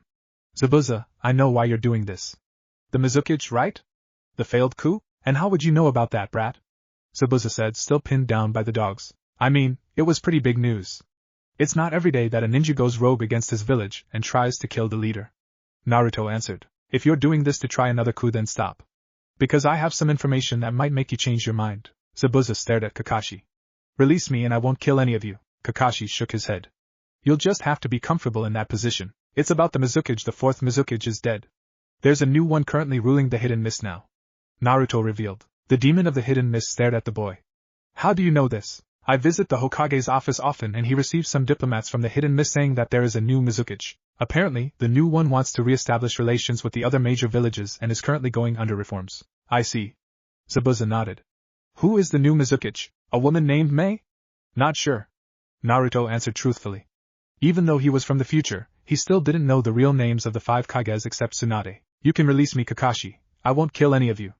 My work here is almost done. Zabuza said calmly. Kakashi was about to make another snark comment when Naruto interrupted him. Sensei, I think it's fine now. Just trust me, the Jounin sighed. You better be right, Naruto, but I trust your instincts. Immediately the dogs holding down Zabuza disappeared, prompting the missing Nin to drop. Thank you for informing me, brat. Now I can head back to the Hidden Mist and see what I can do. Before I leave though, I have a score to settle with Gato. Naruto grinned. No problem, so do we. After all, he did hire you to kill the old man. Sakura, can you help Haku get out of the ground? It'll take forever for us to dig her out. With pleasure. Sakura replied. Shinaro. She leaped into the air and crashed her fist into the ground near Haku. The ground instantly cracked, freeing Haku from the ground. Haku nodded towards her female counterpart. Thank you, Zabuza. Naruto said to the demon. The member of the 7 swordsmen turned his head. Make sure to keep Haku safe for me. You're the only one that knows her. She treats you like family. The blonde-haired ninja knew that without Haku's death, Zabuza wouldn't feel the same way he did about Haku as before. However, Naruto was sure that Zabuza still cared deeply about the girl's well-being. The demon of the hidden mist slowly nodded. I will make sure to take care of her, brat. After all, I owe you one for saving my life and telling me about the hidden mist. What's your name, by the way? Naruto. Uzumaki Naruto. The young ninja answered. Now, if Gato arrives, there they are. A shrill voice screamed. At the end of the bridge, dozens of armed gang members, samurais, and bandits gathered around a single short man. So, you couldn't finish them off. I should have known that you were worthless. I never planned to pay you anyways, but I never expected to see all these ninja brats and you alive, demon of the hidden mist. For a moment, there was complete silence as the members of Team 7 glanced at each other, and then glanced at Haku and Zabuza. All of you, do you still have enough chakra to fight? Naruto asked. I have enough, Sasuke said, his eyes switching back to the Sharingan. Sakura grinned. I haven't fought at all, and it's actually killing me. You and Sasuke always gets to knock around the bad guys. I want to give it a go, Kakashi sighed. I'll just let you three handle it. Zabuza, I'm guessing you're going to lead them. I will. Zabuza nodded to Haku with a new glint in his eyes. Let's make them pay. I'm going to capture Gato alive and slowly torture him. Several minutes later, Inari appeared with the other villagers, only to find dozens of bandits and thieves laying all over the bridge while Gato was unconscious with a broken nose. Naruto smiled as Inari approached him. You know, heroes always come at just the right time, but you were just a bit too late. So you're heading back to the hidden mist with Haku? Kakashi asked the missing nin. Zabuza nodded. It looks like your student wasn't lying. The Mizukage seems to have located where I am and sent me a scroll asking for my return. Apparently, she wants me to become a teacher at the newly opened academy and lead a genin squad in the future. Kakashi looked surprised. The demon of the hidden mist is a school teacher. That doesn't sound exactly right. We might not be enemies anymore, Kakashi, but I still have good reasons to kill you. Zabuza glared at the silver-haired Jounin. The son of the white fan waved his hand. Don't worry about it. Becoming a teacher and leading a genin team can be very rewarding. I had second thoughts of becoming a Jounin instructor, but seeing this team makes me change my mind. They are very talented, and it is rewarding to see them grow every day. You have an impressive team, Zabuza admitted. That Naruto brat is quite impressive, and you have a Uchiha and a girl with incredible strength. If I ever manage to cultivate a team, I would like for them to face off against yours to see who is the better sensei. You have yourself a deal, Zabuza. Kakashi held out his hand for the ninja to shake. The demon took it with his good hand. I'll be heading out right now with Haku. Till next time. After the two ninjas took off, Kakashi approached his team who were all waiting by the edge of the bridge with Inari and his family. What did you guys even talk about? It seems like you talked to him for hours, Naruto said with a small grin on his face. Behind him, Sakura and Sasuke were both smiling also. The bridge had been completed and the mission was done, with everyone enjoying the last days of the mission to rest and explore the village. The white-haired Jounin shrugged. Nothing much. The weather, the hidden mist, and a few other things. Inari was hugging his mom as he prepared to leave with the group. I'll see you in a month, Mom. Tsunami smiled at her only child. You'll do great, I believe in you. We're really taking him along? Sakura wondered. I thought you were kidding. Naruto shook his head. Nah. Inari has potential to be a great ninja, and now with the bridge complete, he'll be able to visit the wave country frequently and quickly. I already promised him that I'll go back with him every month. He'll be sharing my apartment. Kakashi-sensei had no objections. Well then. If there's nothing else, we'll be heading out, Kakashi said cheerfully. Great work again, Team 7. I expected nothing less. Team 7 plus Inari waved goodbye to Tsunami and Tazuna as they headed back to the leaf. By the way, old man, Naruto shouted from the distance. Tazuna looked at the blonde-haired ninja. What is it, Naruto? Don't name the bridge after me. Name is Great Peace Bridge because that's where my goal of peace began. The expert bridge builder grinned. Will do, Naruto. Take care. So Naruto, does Sakura know that you accidentally saw Haku's panties? Shut up, Sasuke. Shinaro, so you completed an A-rank mission that involved a Jounin-level missing nin and 3 Chunin-level missing nins? And you sent them back to the hidden mist? And you brought back a boy from the wave country because he has the talent to become a shinobi? Sarutobi asked the 4 members of Team 7. Team 7, you never failed to amaze me. Kakashi didn't look up from his book. That's what I said. I will make sure that you are paid accordingly, and I think I should expect a thanks from the Mizukage soon. As for the boy, I'll allow him to enter the academy since he's young enough. The Hokage told the team. All of you are dismissed except Sakura, Naruto, and Kakashi. ANBU, leave my office immediately. Sasuke glanced at his teammates and Kakashi as he left the office. Am I left out on something? After it was clear that the office was cleared, the Hokage turned to the remaining members of Team 7. Naruto and Sakura, I believe it is time for you to tell Kakashi everything you told me. What, Gigi? This wasn't part of the plan, Naruto questioned. Kakashi was still reading his book as he answered. I already knew, Naruto. I heard you and Sakura talking on the day that we met. I thought your introductions were slightly odd, so I spied on you. That is why I wasn't surprised that you managed to pull off everything I threw at you so easily. Sakura shook her head and smacked Naruto. Why do you have to talk so loudly? When you talked on the academy roof, half of the village probably heard you. I felt like it was time for us to start planning for the Chunin exams. After all, it is in a few weeks. Lord Third answered. It is time for us to trap Orochimaru and destroy him, once and for all. That being said, let us move into the Chunin exam arc. How will things change from here? You've been pretty cold to me lately, bro. I never see you around anymore. Konohamaru Sarutobi shouted to the blonde-haired ninja. Naruto groaned.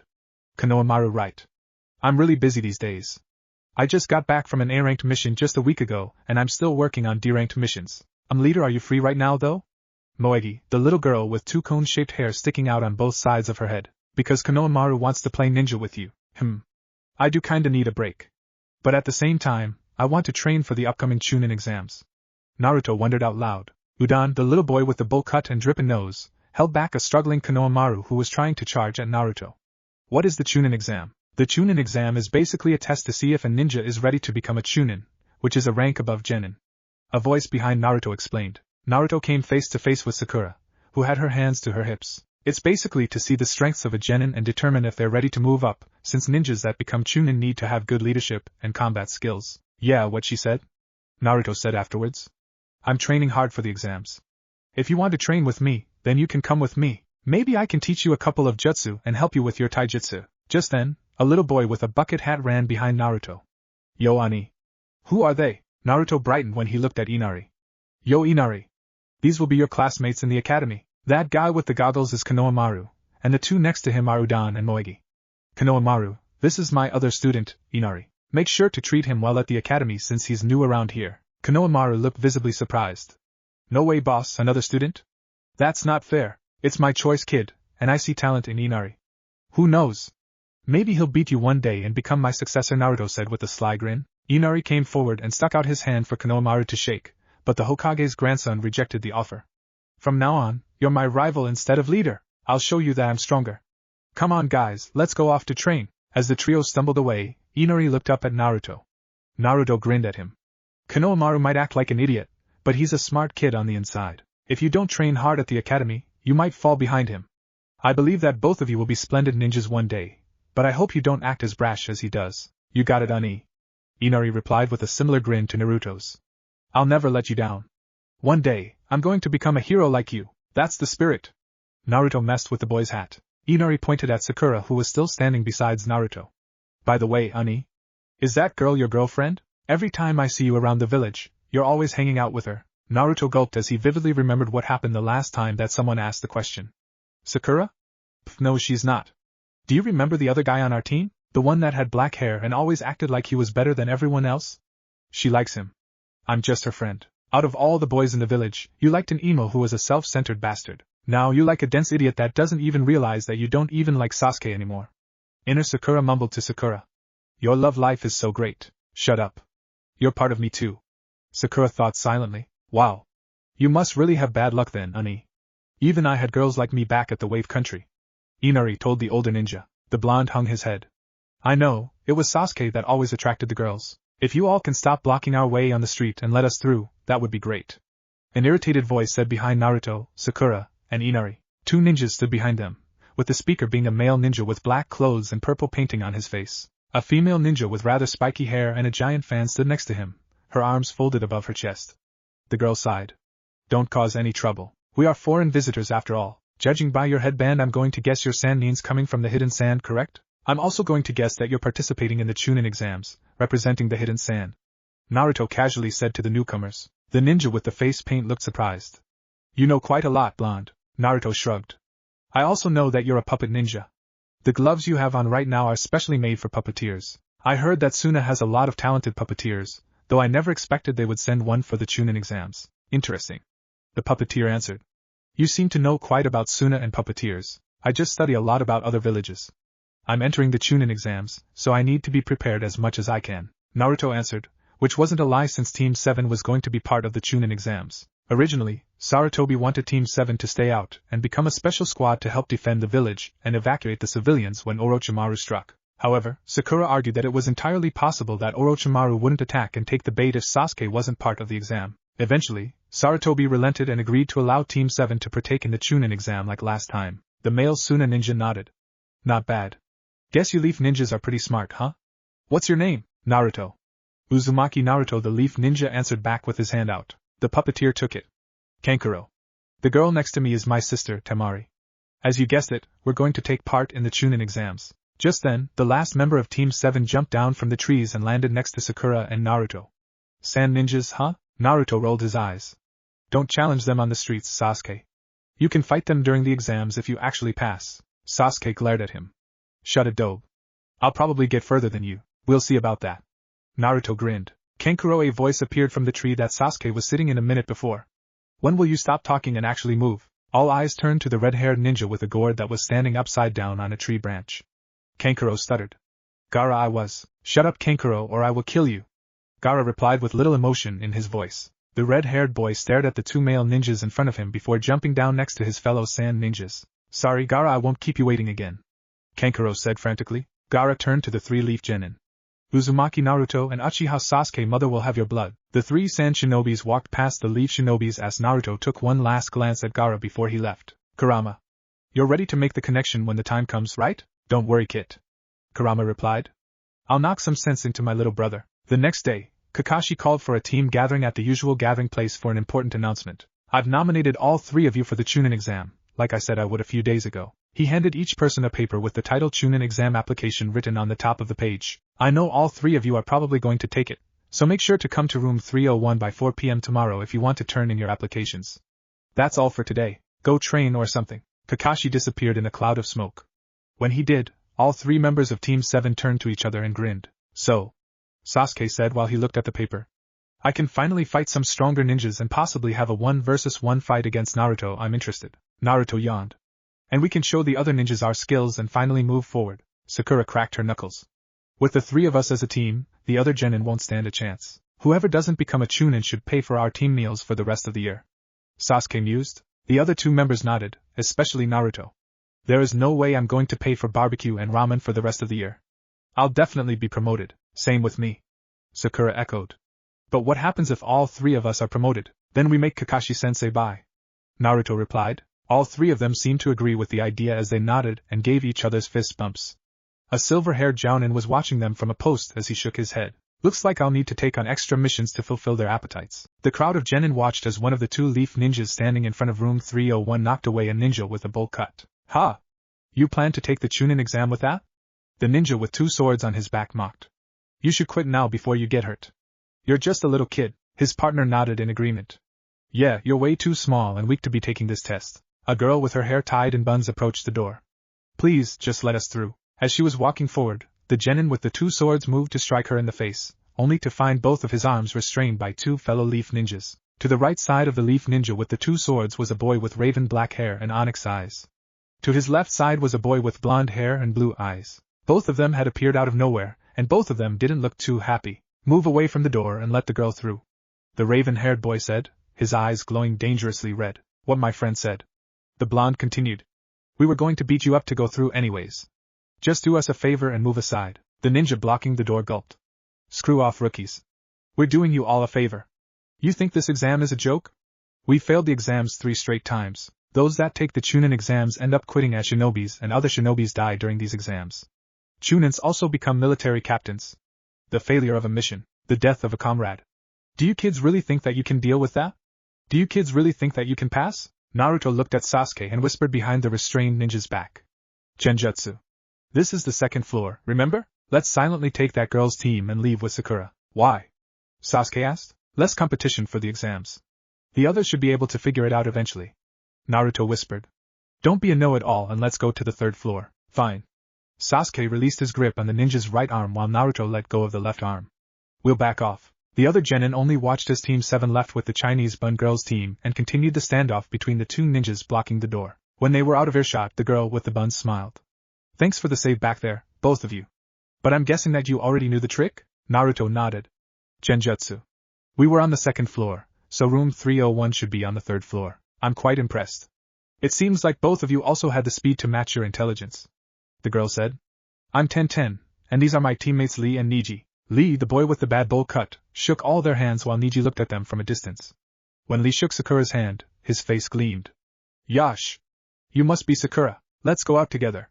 I'll protect you till I die. Sakura briefly glanced at Naruto and Sasuke for help, but they were both holding back their laughter. No thanks. I'm not interested. Are you interested in another guy then? Lee came closer to her. Who is it? The pink-haired girl blushed. You don't need to know. Niji stepped in between them and approached the two male members of Team 7. You two. What are your names? Sasuke Uchiha, Naruto Uzumaki. I'll look forward on facing both of you during the exams. Niji glared at the two boys. Who is your Jounin instructor? Kakashi is our sensei. Naruto answered. Lee jumped into the conversation. Yash! You must be the prized students of our sensei's eternal rival. Eternal rival? Sasuke asked the bushy-browed boy. Do you not know our sensei? Lee said to the Uchiha. The taijutsu master Might Guy?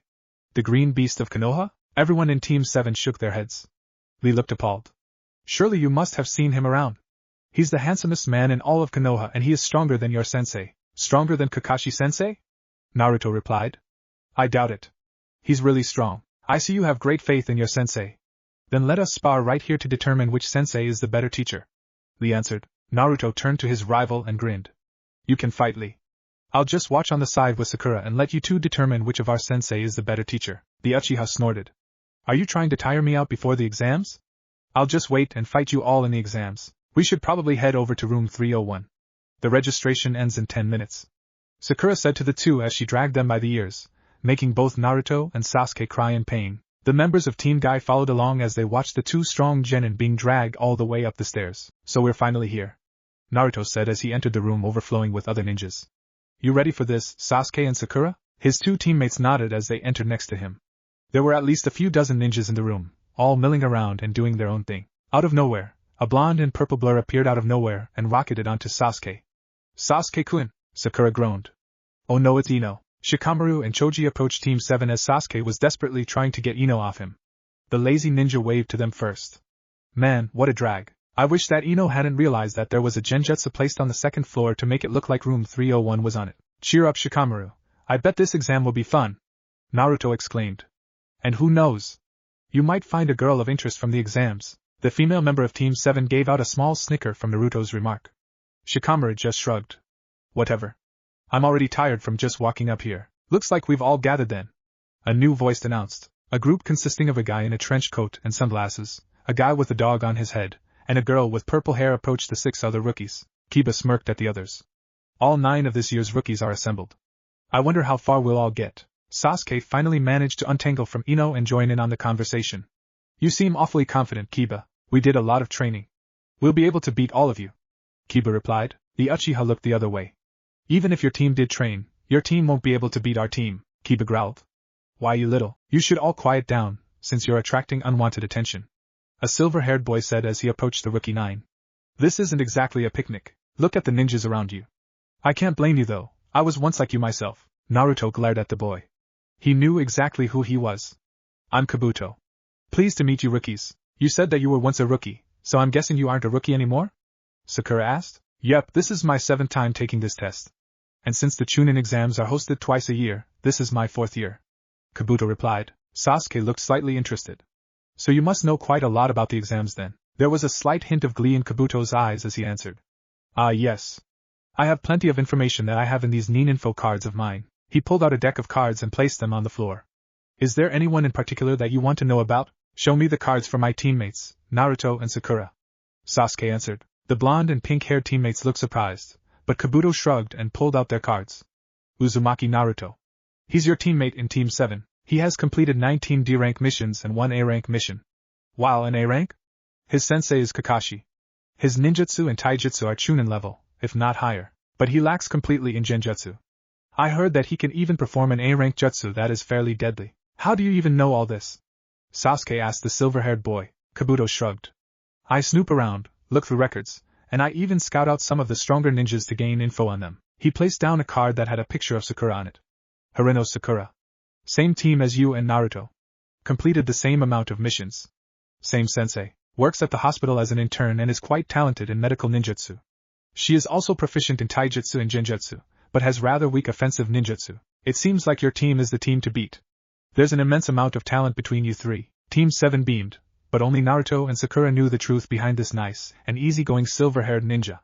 Kabuto placed the cards back into his pocket. Leaf, sand, grass, water, rain, sound. Many outstanding genins from various different villages are here to take the exam. The Hidden Sound village was created just last year, so I don't have much information about them, but the rest of the hidden villages are filled with talented. Exam won't be easy for any of you. How are those bastards talented? Naruto was dead last. Kiba shouted at the older genin. If anything, they will be the team that will be beaten, Sasuke scoffed. If anything, it's your team. I know my team very well and they're more than a match for you and your team. Yukaki Uchiha. Kiba fired back. I'll whip your ass, just you wait and see. Quiet down, you idiots. A cloud of smoke appeared in the front of the room. When the smoke disappeared, a man with a large scar across his face stood in front of a crowd of Chunins. Thanks for waiting, the man said. I am Marino Ibiki, the examiner for the Chunin selection exam's first test. I am also part of the Konoha interrogation unit, so do not take me too lightly. Several genin shivered at those words, but Ibiki ignored them and continued. Let me just make this clear before we begin. There will be no more fighting without the permission of an examiner. Even if you are allowed to fight, you are not to kill your opponents under any circumstances. Failure to comply to my commands will result in your immediate failure. For this test, you will pick out one of the tabs that will be handed to you and sit in your assigned seat for the written exam. Ibiki announced to the genins. So take your tabs and go to your seats so we can get started. While waiting in line, Naruto approached Sasuke silently and elbowed him. Remember, this exam might not seem like what it's actually supposed to be. Look underneath the underneath. Sasuke nodded silently and left the line with his tab. Naruto followed afterwards and picked out a small tab that had a number on it. 32. I feel like something is a bit different than last time. Instead of sitting next to Hinata, Naruto sat next to a ninja from the hidden leaf that he didn't know to his left, and Sakura to his right. Naruto? What are you doing next to me? Sakura squeaked as he slid into the seat next to hers. Naruto shushed her. I don't know. I might have picked a different tab than last time and caused a change in seating somehow. I'm not sure. Do not turn your tests over and listen closely to what I have to say, Ibiki yelled. There are many important rules to this first test. I'll write it on the board while I explain, but questions will not be allowed. And don't make me repeat myself. He explained the rules to the genins within the room, only making them even more nervous than before. Now begin. You have 1 hour. The blonde-haired ninja stared at his paper. Good thing I've already reviewed all the material. Thanks for helping out, Kurama. I never knew you would make me study algebra of all things. I would rather stay sealed inside of you than listen to algebra class. Kurama snarled. Your clones helped you study. But if you don't remember anything, I'll help you answer them. After all, I have thousands of years of knowledge and I have much better memorization skills than you. First question is a cryptogram. Naruto thought as he stared at the paper. This isn't hard. I remember studying it a few days back. This is one of the harder ones, but it isn't that hard since I studied all the codes and code breakers. Naruto immediately began to work diligently on the cryptogram, making sure to have Kurama double-check his work along the way. The answer is our Hokage's name is Sarutobi? Really? Kurama laughed inside his head. And to think that you couldn't solve this the first time around. Though you weren't really the brightest kid around. The next question was an algebra question that involves circumference and distance. This one isn't that hard either. Geez, once you know the equations, you just plug it in the numbers and you get the answer. You had 10 clones work day and night to study math, and you could barely do a problem like this after 3 days. Kurama scoffed. I commend you on your efforts to learn everything you should have learned in the academy in a week though. Not helping Kurama. Naruto groaned. This is easy though. I'll just put this number in here and boom. You have around 6 different options of attack from these angles. Meanwhile, Sasuke that was sitting a row ahead of them was writing away. Naruto's little tip had already allowed him to catch on the point of the test and his Sharingan was activated to copy every move of the person sitting next to him that was already finishing up his test. However, Sakura didn't move an inch and just stared at her test. Naruto glanced at Sakura. Why isn't she writing? Last time around, she actually knew all the answers without cheating. Noticing that Naruto was staring at her, Sakura gave the blonde a small smile and wrote something at the edge of her paper. She pushed her paper slightly his way so he could read the sentence. Ino is gonna cheat off me so I'm gonna write fake answers and irritate her later. The pink-haired genin quickly erased the sentence and began writing a bunch of random numbers and sentences on her paper. Within 5 minutes, her paper was filled with what seemed to be reasonable answers, but completely different ones than the ones Naruto had written out. Almost immediately, Sakura went slack for a moment before picking up her paper and staring at it. Realizing that Ino had activated her mind transfer jutsu, Naruto tapped on Sakura's, or Ino's, leg to annoy her. Sakura, or Ino, glared at him and turned her attention back to the paper. The poking continued however, and Sakura/Ino had enough and returned back to Ino's body. Sakura looked around as if she had just awakened from a deep sleep and grinned at Naruto. Shortly afterwards, she erased all her original answers and replaced them with the new and correct ones. Pencils down. Ibiki shouted to the genins. We will now move on to the 10th question. Listen carefully because what I am about to tell you is very important. The scarred examiner gave a wicked grin to all the young students. The 10th question is quite unique. You will get to have the choice of taking it or not taking it. If you don't take it, you automatically lose. But if you take it, there's a catch. If you take the 10th question and fail, you will never be allowed to take the Chunin exams ever again. His statement was immediately bombarded with shouts and questions, but Ibiki raised his hand and silenced the room. That means that if you take the 10th question and bomb it, you won't be able to become a Chunin. Of course, if one of you drops out, your entire team has to drop out. So, I'm giving you the choice right now. If you want to drop out now and take the test again next year. Sakura elbowed Naruto in the ribs. Are you going to shout your head off like last time, Baka? Naruto grinned in reply. Not this time. It would help some people, but in the end our team is going to win, so. You have that much confidence in our abilities? Sakura nudged the boy further. The blonde only grinned. We're the team to beat, Sakura. With our advanced knowledge and skills and Sasuke's growing abilities, we're literally the golden team. I would be surprised if we didn't all make Chunin. And since we guaranteed that Orochimaru won't disrupt the final round, we'll get to see just how strong all of us are against each other. Thanks, Naruto. That's really reassuring to me, but not to them. The pink-haired ninja said as another team walked out. No problem. Naruto chirped. You know, if you do well, maybe Sasuke will actually notice you early on instead of ignoring you all the time. As soon as she heard the word Sasuke, she hung her head. It seems like to Naruto, the word Sakura only goes together with Sasuke. But I don't even like Sasuke anymore, Sakura cried in her head. Inner Sakura grinned. Do you or do you not? You're always confused and doubtful of everything. Besides, Naruto is never gonna figure that out by himself. Before Sakura could beat herself up, Ibiki looked at the remaining genins and grinned. 60 students left, which means 20 teams. I'm impressed that some of you are still here. And with that, I congratulate all of you on passing the first test. Well, that test was easy, Naruto said with a grin. The entire point of the test was to gather information, so basically cheat, without getting caught. I finished in like 10 minutes. Ibiki glared at the blonde ninja. As the brat said, the point of the test was to test your information-gathering skills. But the 10th question is the true purpose of the test. It is to see if you can make the leap of faith in order to succeed on missions and take risks. No matter what the danger, there are missions you simply can't avoid. The ability to be courageous and survive any hardship. These are the abilities needed to become a Chunin captain. You all made it through the entrance exam. The first test of the Chunin exam is now finished. Ibiki shouted. You guys look dead afraid. Relax, you just finished the first part. Just as the genins began to look a bit more relaxed, something flew through the windows and landed on the desk in the front of the room. The thing tossed 2 shurikens and swiftly made a banner that said congratulations at the front. When the thing stopped in front of the other genins, all the genins could see that the thing was actually a woman with purple hair and a very revealing outfit. I am the examiner for the second test. Mitarashi Anko. Now let's go. This huge forest in front of us is practice area 44, also known as the Forest of Death. Anko said cheerfully. You'll soon find out why it's called the Forest of Death. Seeing that the group was relatively silent, she continued.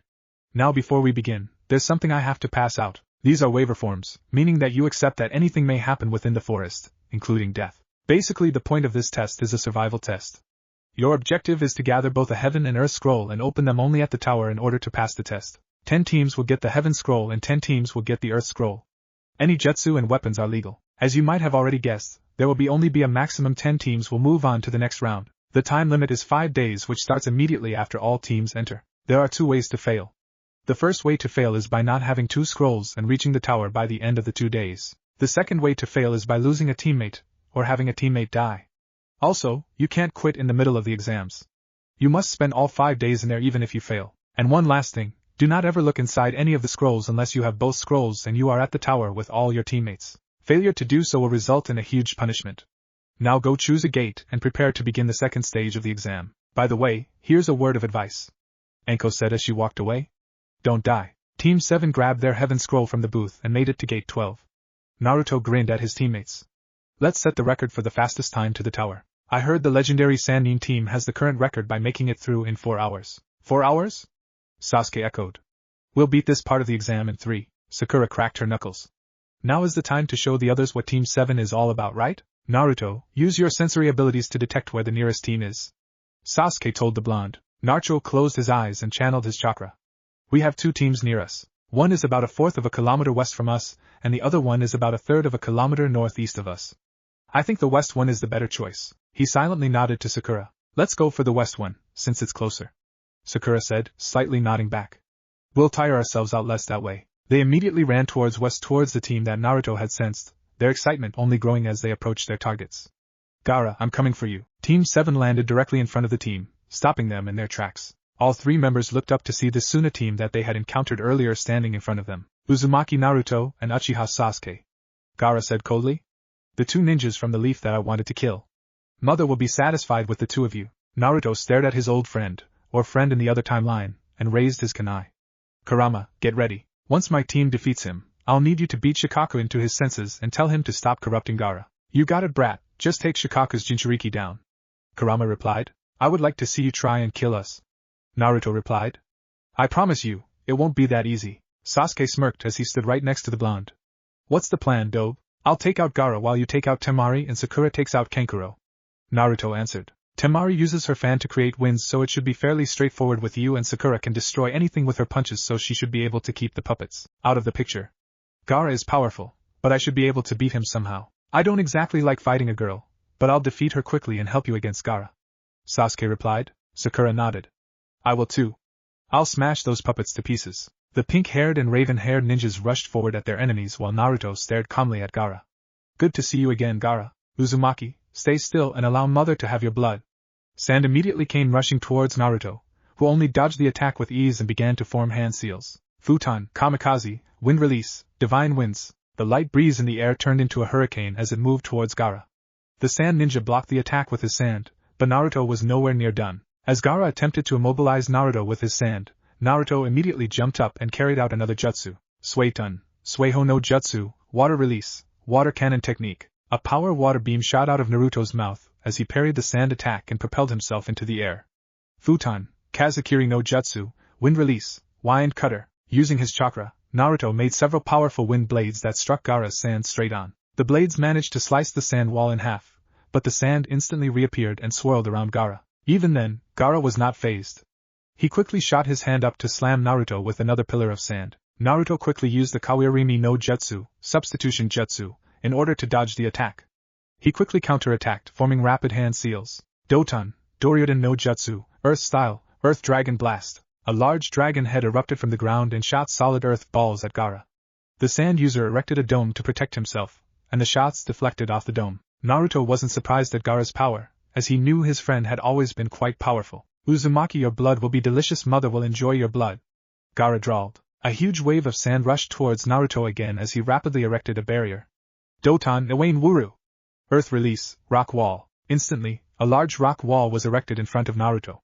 However, the sand slowly began to crack the walls, putting immense pressure on the hastily constructed rock wall. Naruto braced himself as the wall shattered and the sand sped towards him. Suetun, Suijin Hiki, water release, water barrier. Water wrapped around Naruto and the sand was unable to penetrate the surface this time. Naruto gritted his teeth as the sand literally pounded on the walls of his barrier. Suddenly, the sand began to surround the barrier as Gaara raised his hand up. Sabakakyu, sand binding coffin. What? He can trap me in the sand coffin while I have a barrier up? Naruto slightly panicked as the sand slowly encased him and his barrier. Suetun, Sueho no Jutsu, water release, water cannon technique. Die! Gaara screamed as he closed his fist. Instantly, the sand crushed anything within its walls. However, there was no blood coming out from the coffin. Looking for me? Naruto asked as he stood behind Gaara. I used the water cannon technique in order to drill a hole into the ground and use the head hunter jutsu to dig my way to escape. You're strong, but not strong enough to beat me. I'm running low on chakra, I need to end this quickly. Naruto thought. Gaara is definitely strong, but I didn't expect him to be this strong in his current form. Before Gaara could make a move, Naruto already made the hand seals for another jutsu. Doton, Warim Suzu, Earth Release, Chasm Creation. A giant chasm appeared right below Gaara as some of his sand slid into the chasm while the remaining sand around him quickly formed a bridge to prevent Gaara from falling in. The son of the yellow flash formed an orb in his hand quickly and charged at Gaara. This is the end. Rasengan. Naruto sped towards Gaara at high speed, the Rasengan swirling rapidly in his hand. Gaara put up his sand for his ultimate defense, but sand was already quite scattered and the Rasengan broke through much of the resistance. Gaara's eyes widened as the Rasengan struck him, breaking his sand armor and actually hurting his physical body. He screamed his pain as the Rasengan struck him in the stomach and blew him backwards. Now, Naruto! I need to make contact with him. You got it, Kurama? Naruto replied in his head. He approached Gaara, who was still laying on the ground in pain, and clamped his shoulder with his hand. Let's do this. Naruto immediately entered an empty desert, with nothing around him but Gaara, Who was in front of him? Gaara. Naruto curtly nodded. I just want to talk. Why can't I use my sand? Gaara screamed. Mother! Why can't I hear mother? The blonde shook his head. Because we're in your mind, Gaara. We're in a spiritual world, in a sense. I will kill you right after this, Uzumaki. Do not take me lightly. Gaara threatened. Naruto laughed. Gaara, I'm not the enemy. I'm a Jinchuriki like you are. You are also a Jinchuriki? Gaara asked the blonde boy. I am. I have the 9 tails sealed inside of me. I know you have the 1 tails instead of you, and he's the one that's been corrupting your mind and claiming to be your mother, Naruto replied. Kurama, it's time. Kurama appeared behind Naruto and looked down at Gaara, who looked quite shocked at the sudden appearance of the 9 tails. So, you must be the host of my brother, Shikaku. Shikaku, come out now or I'll bring you out. The form of the 1 tails appeared behind Gaara. So brother. It looks like you've partnered up with a human? I thought you hated humans with a passion. This human has earned my respect and trust. Kurama growled.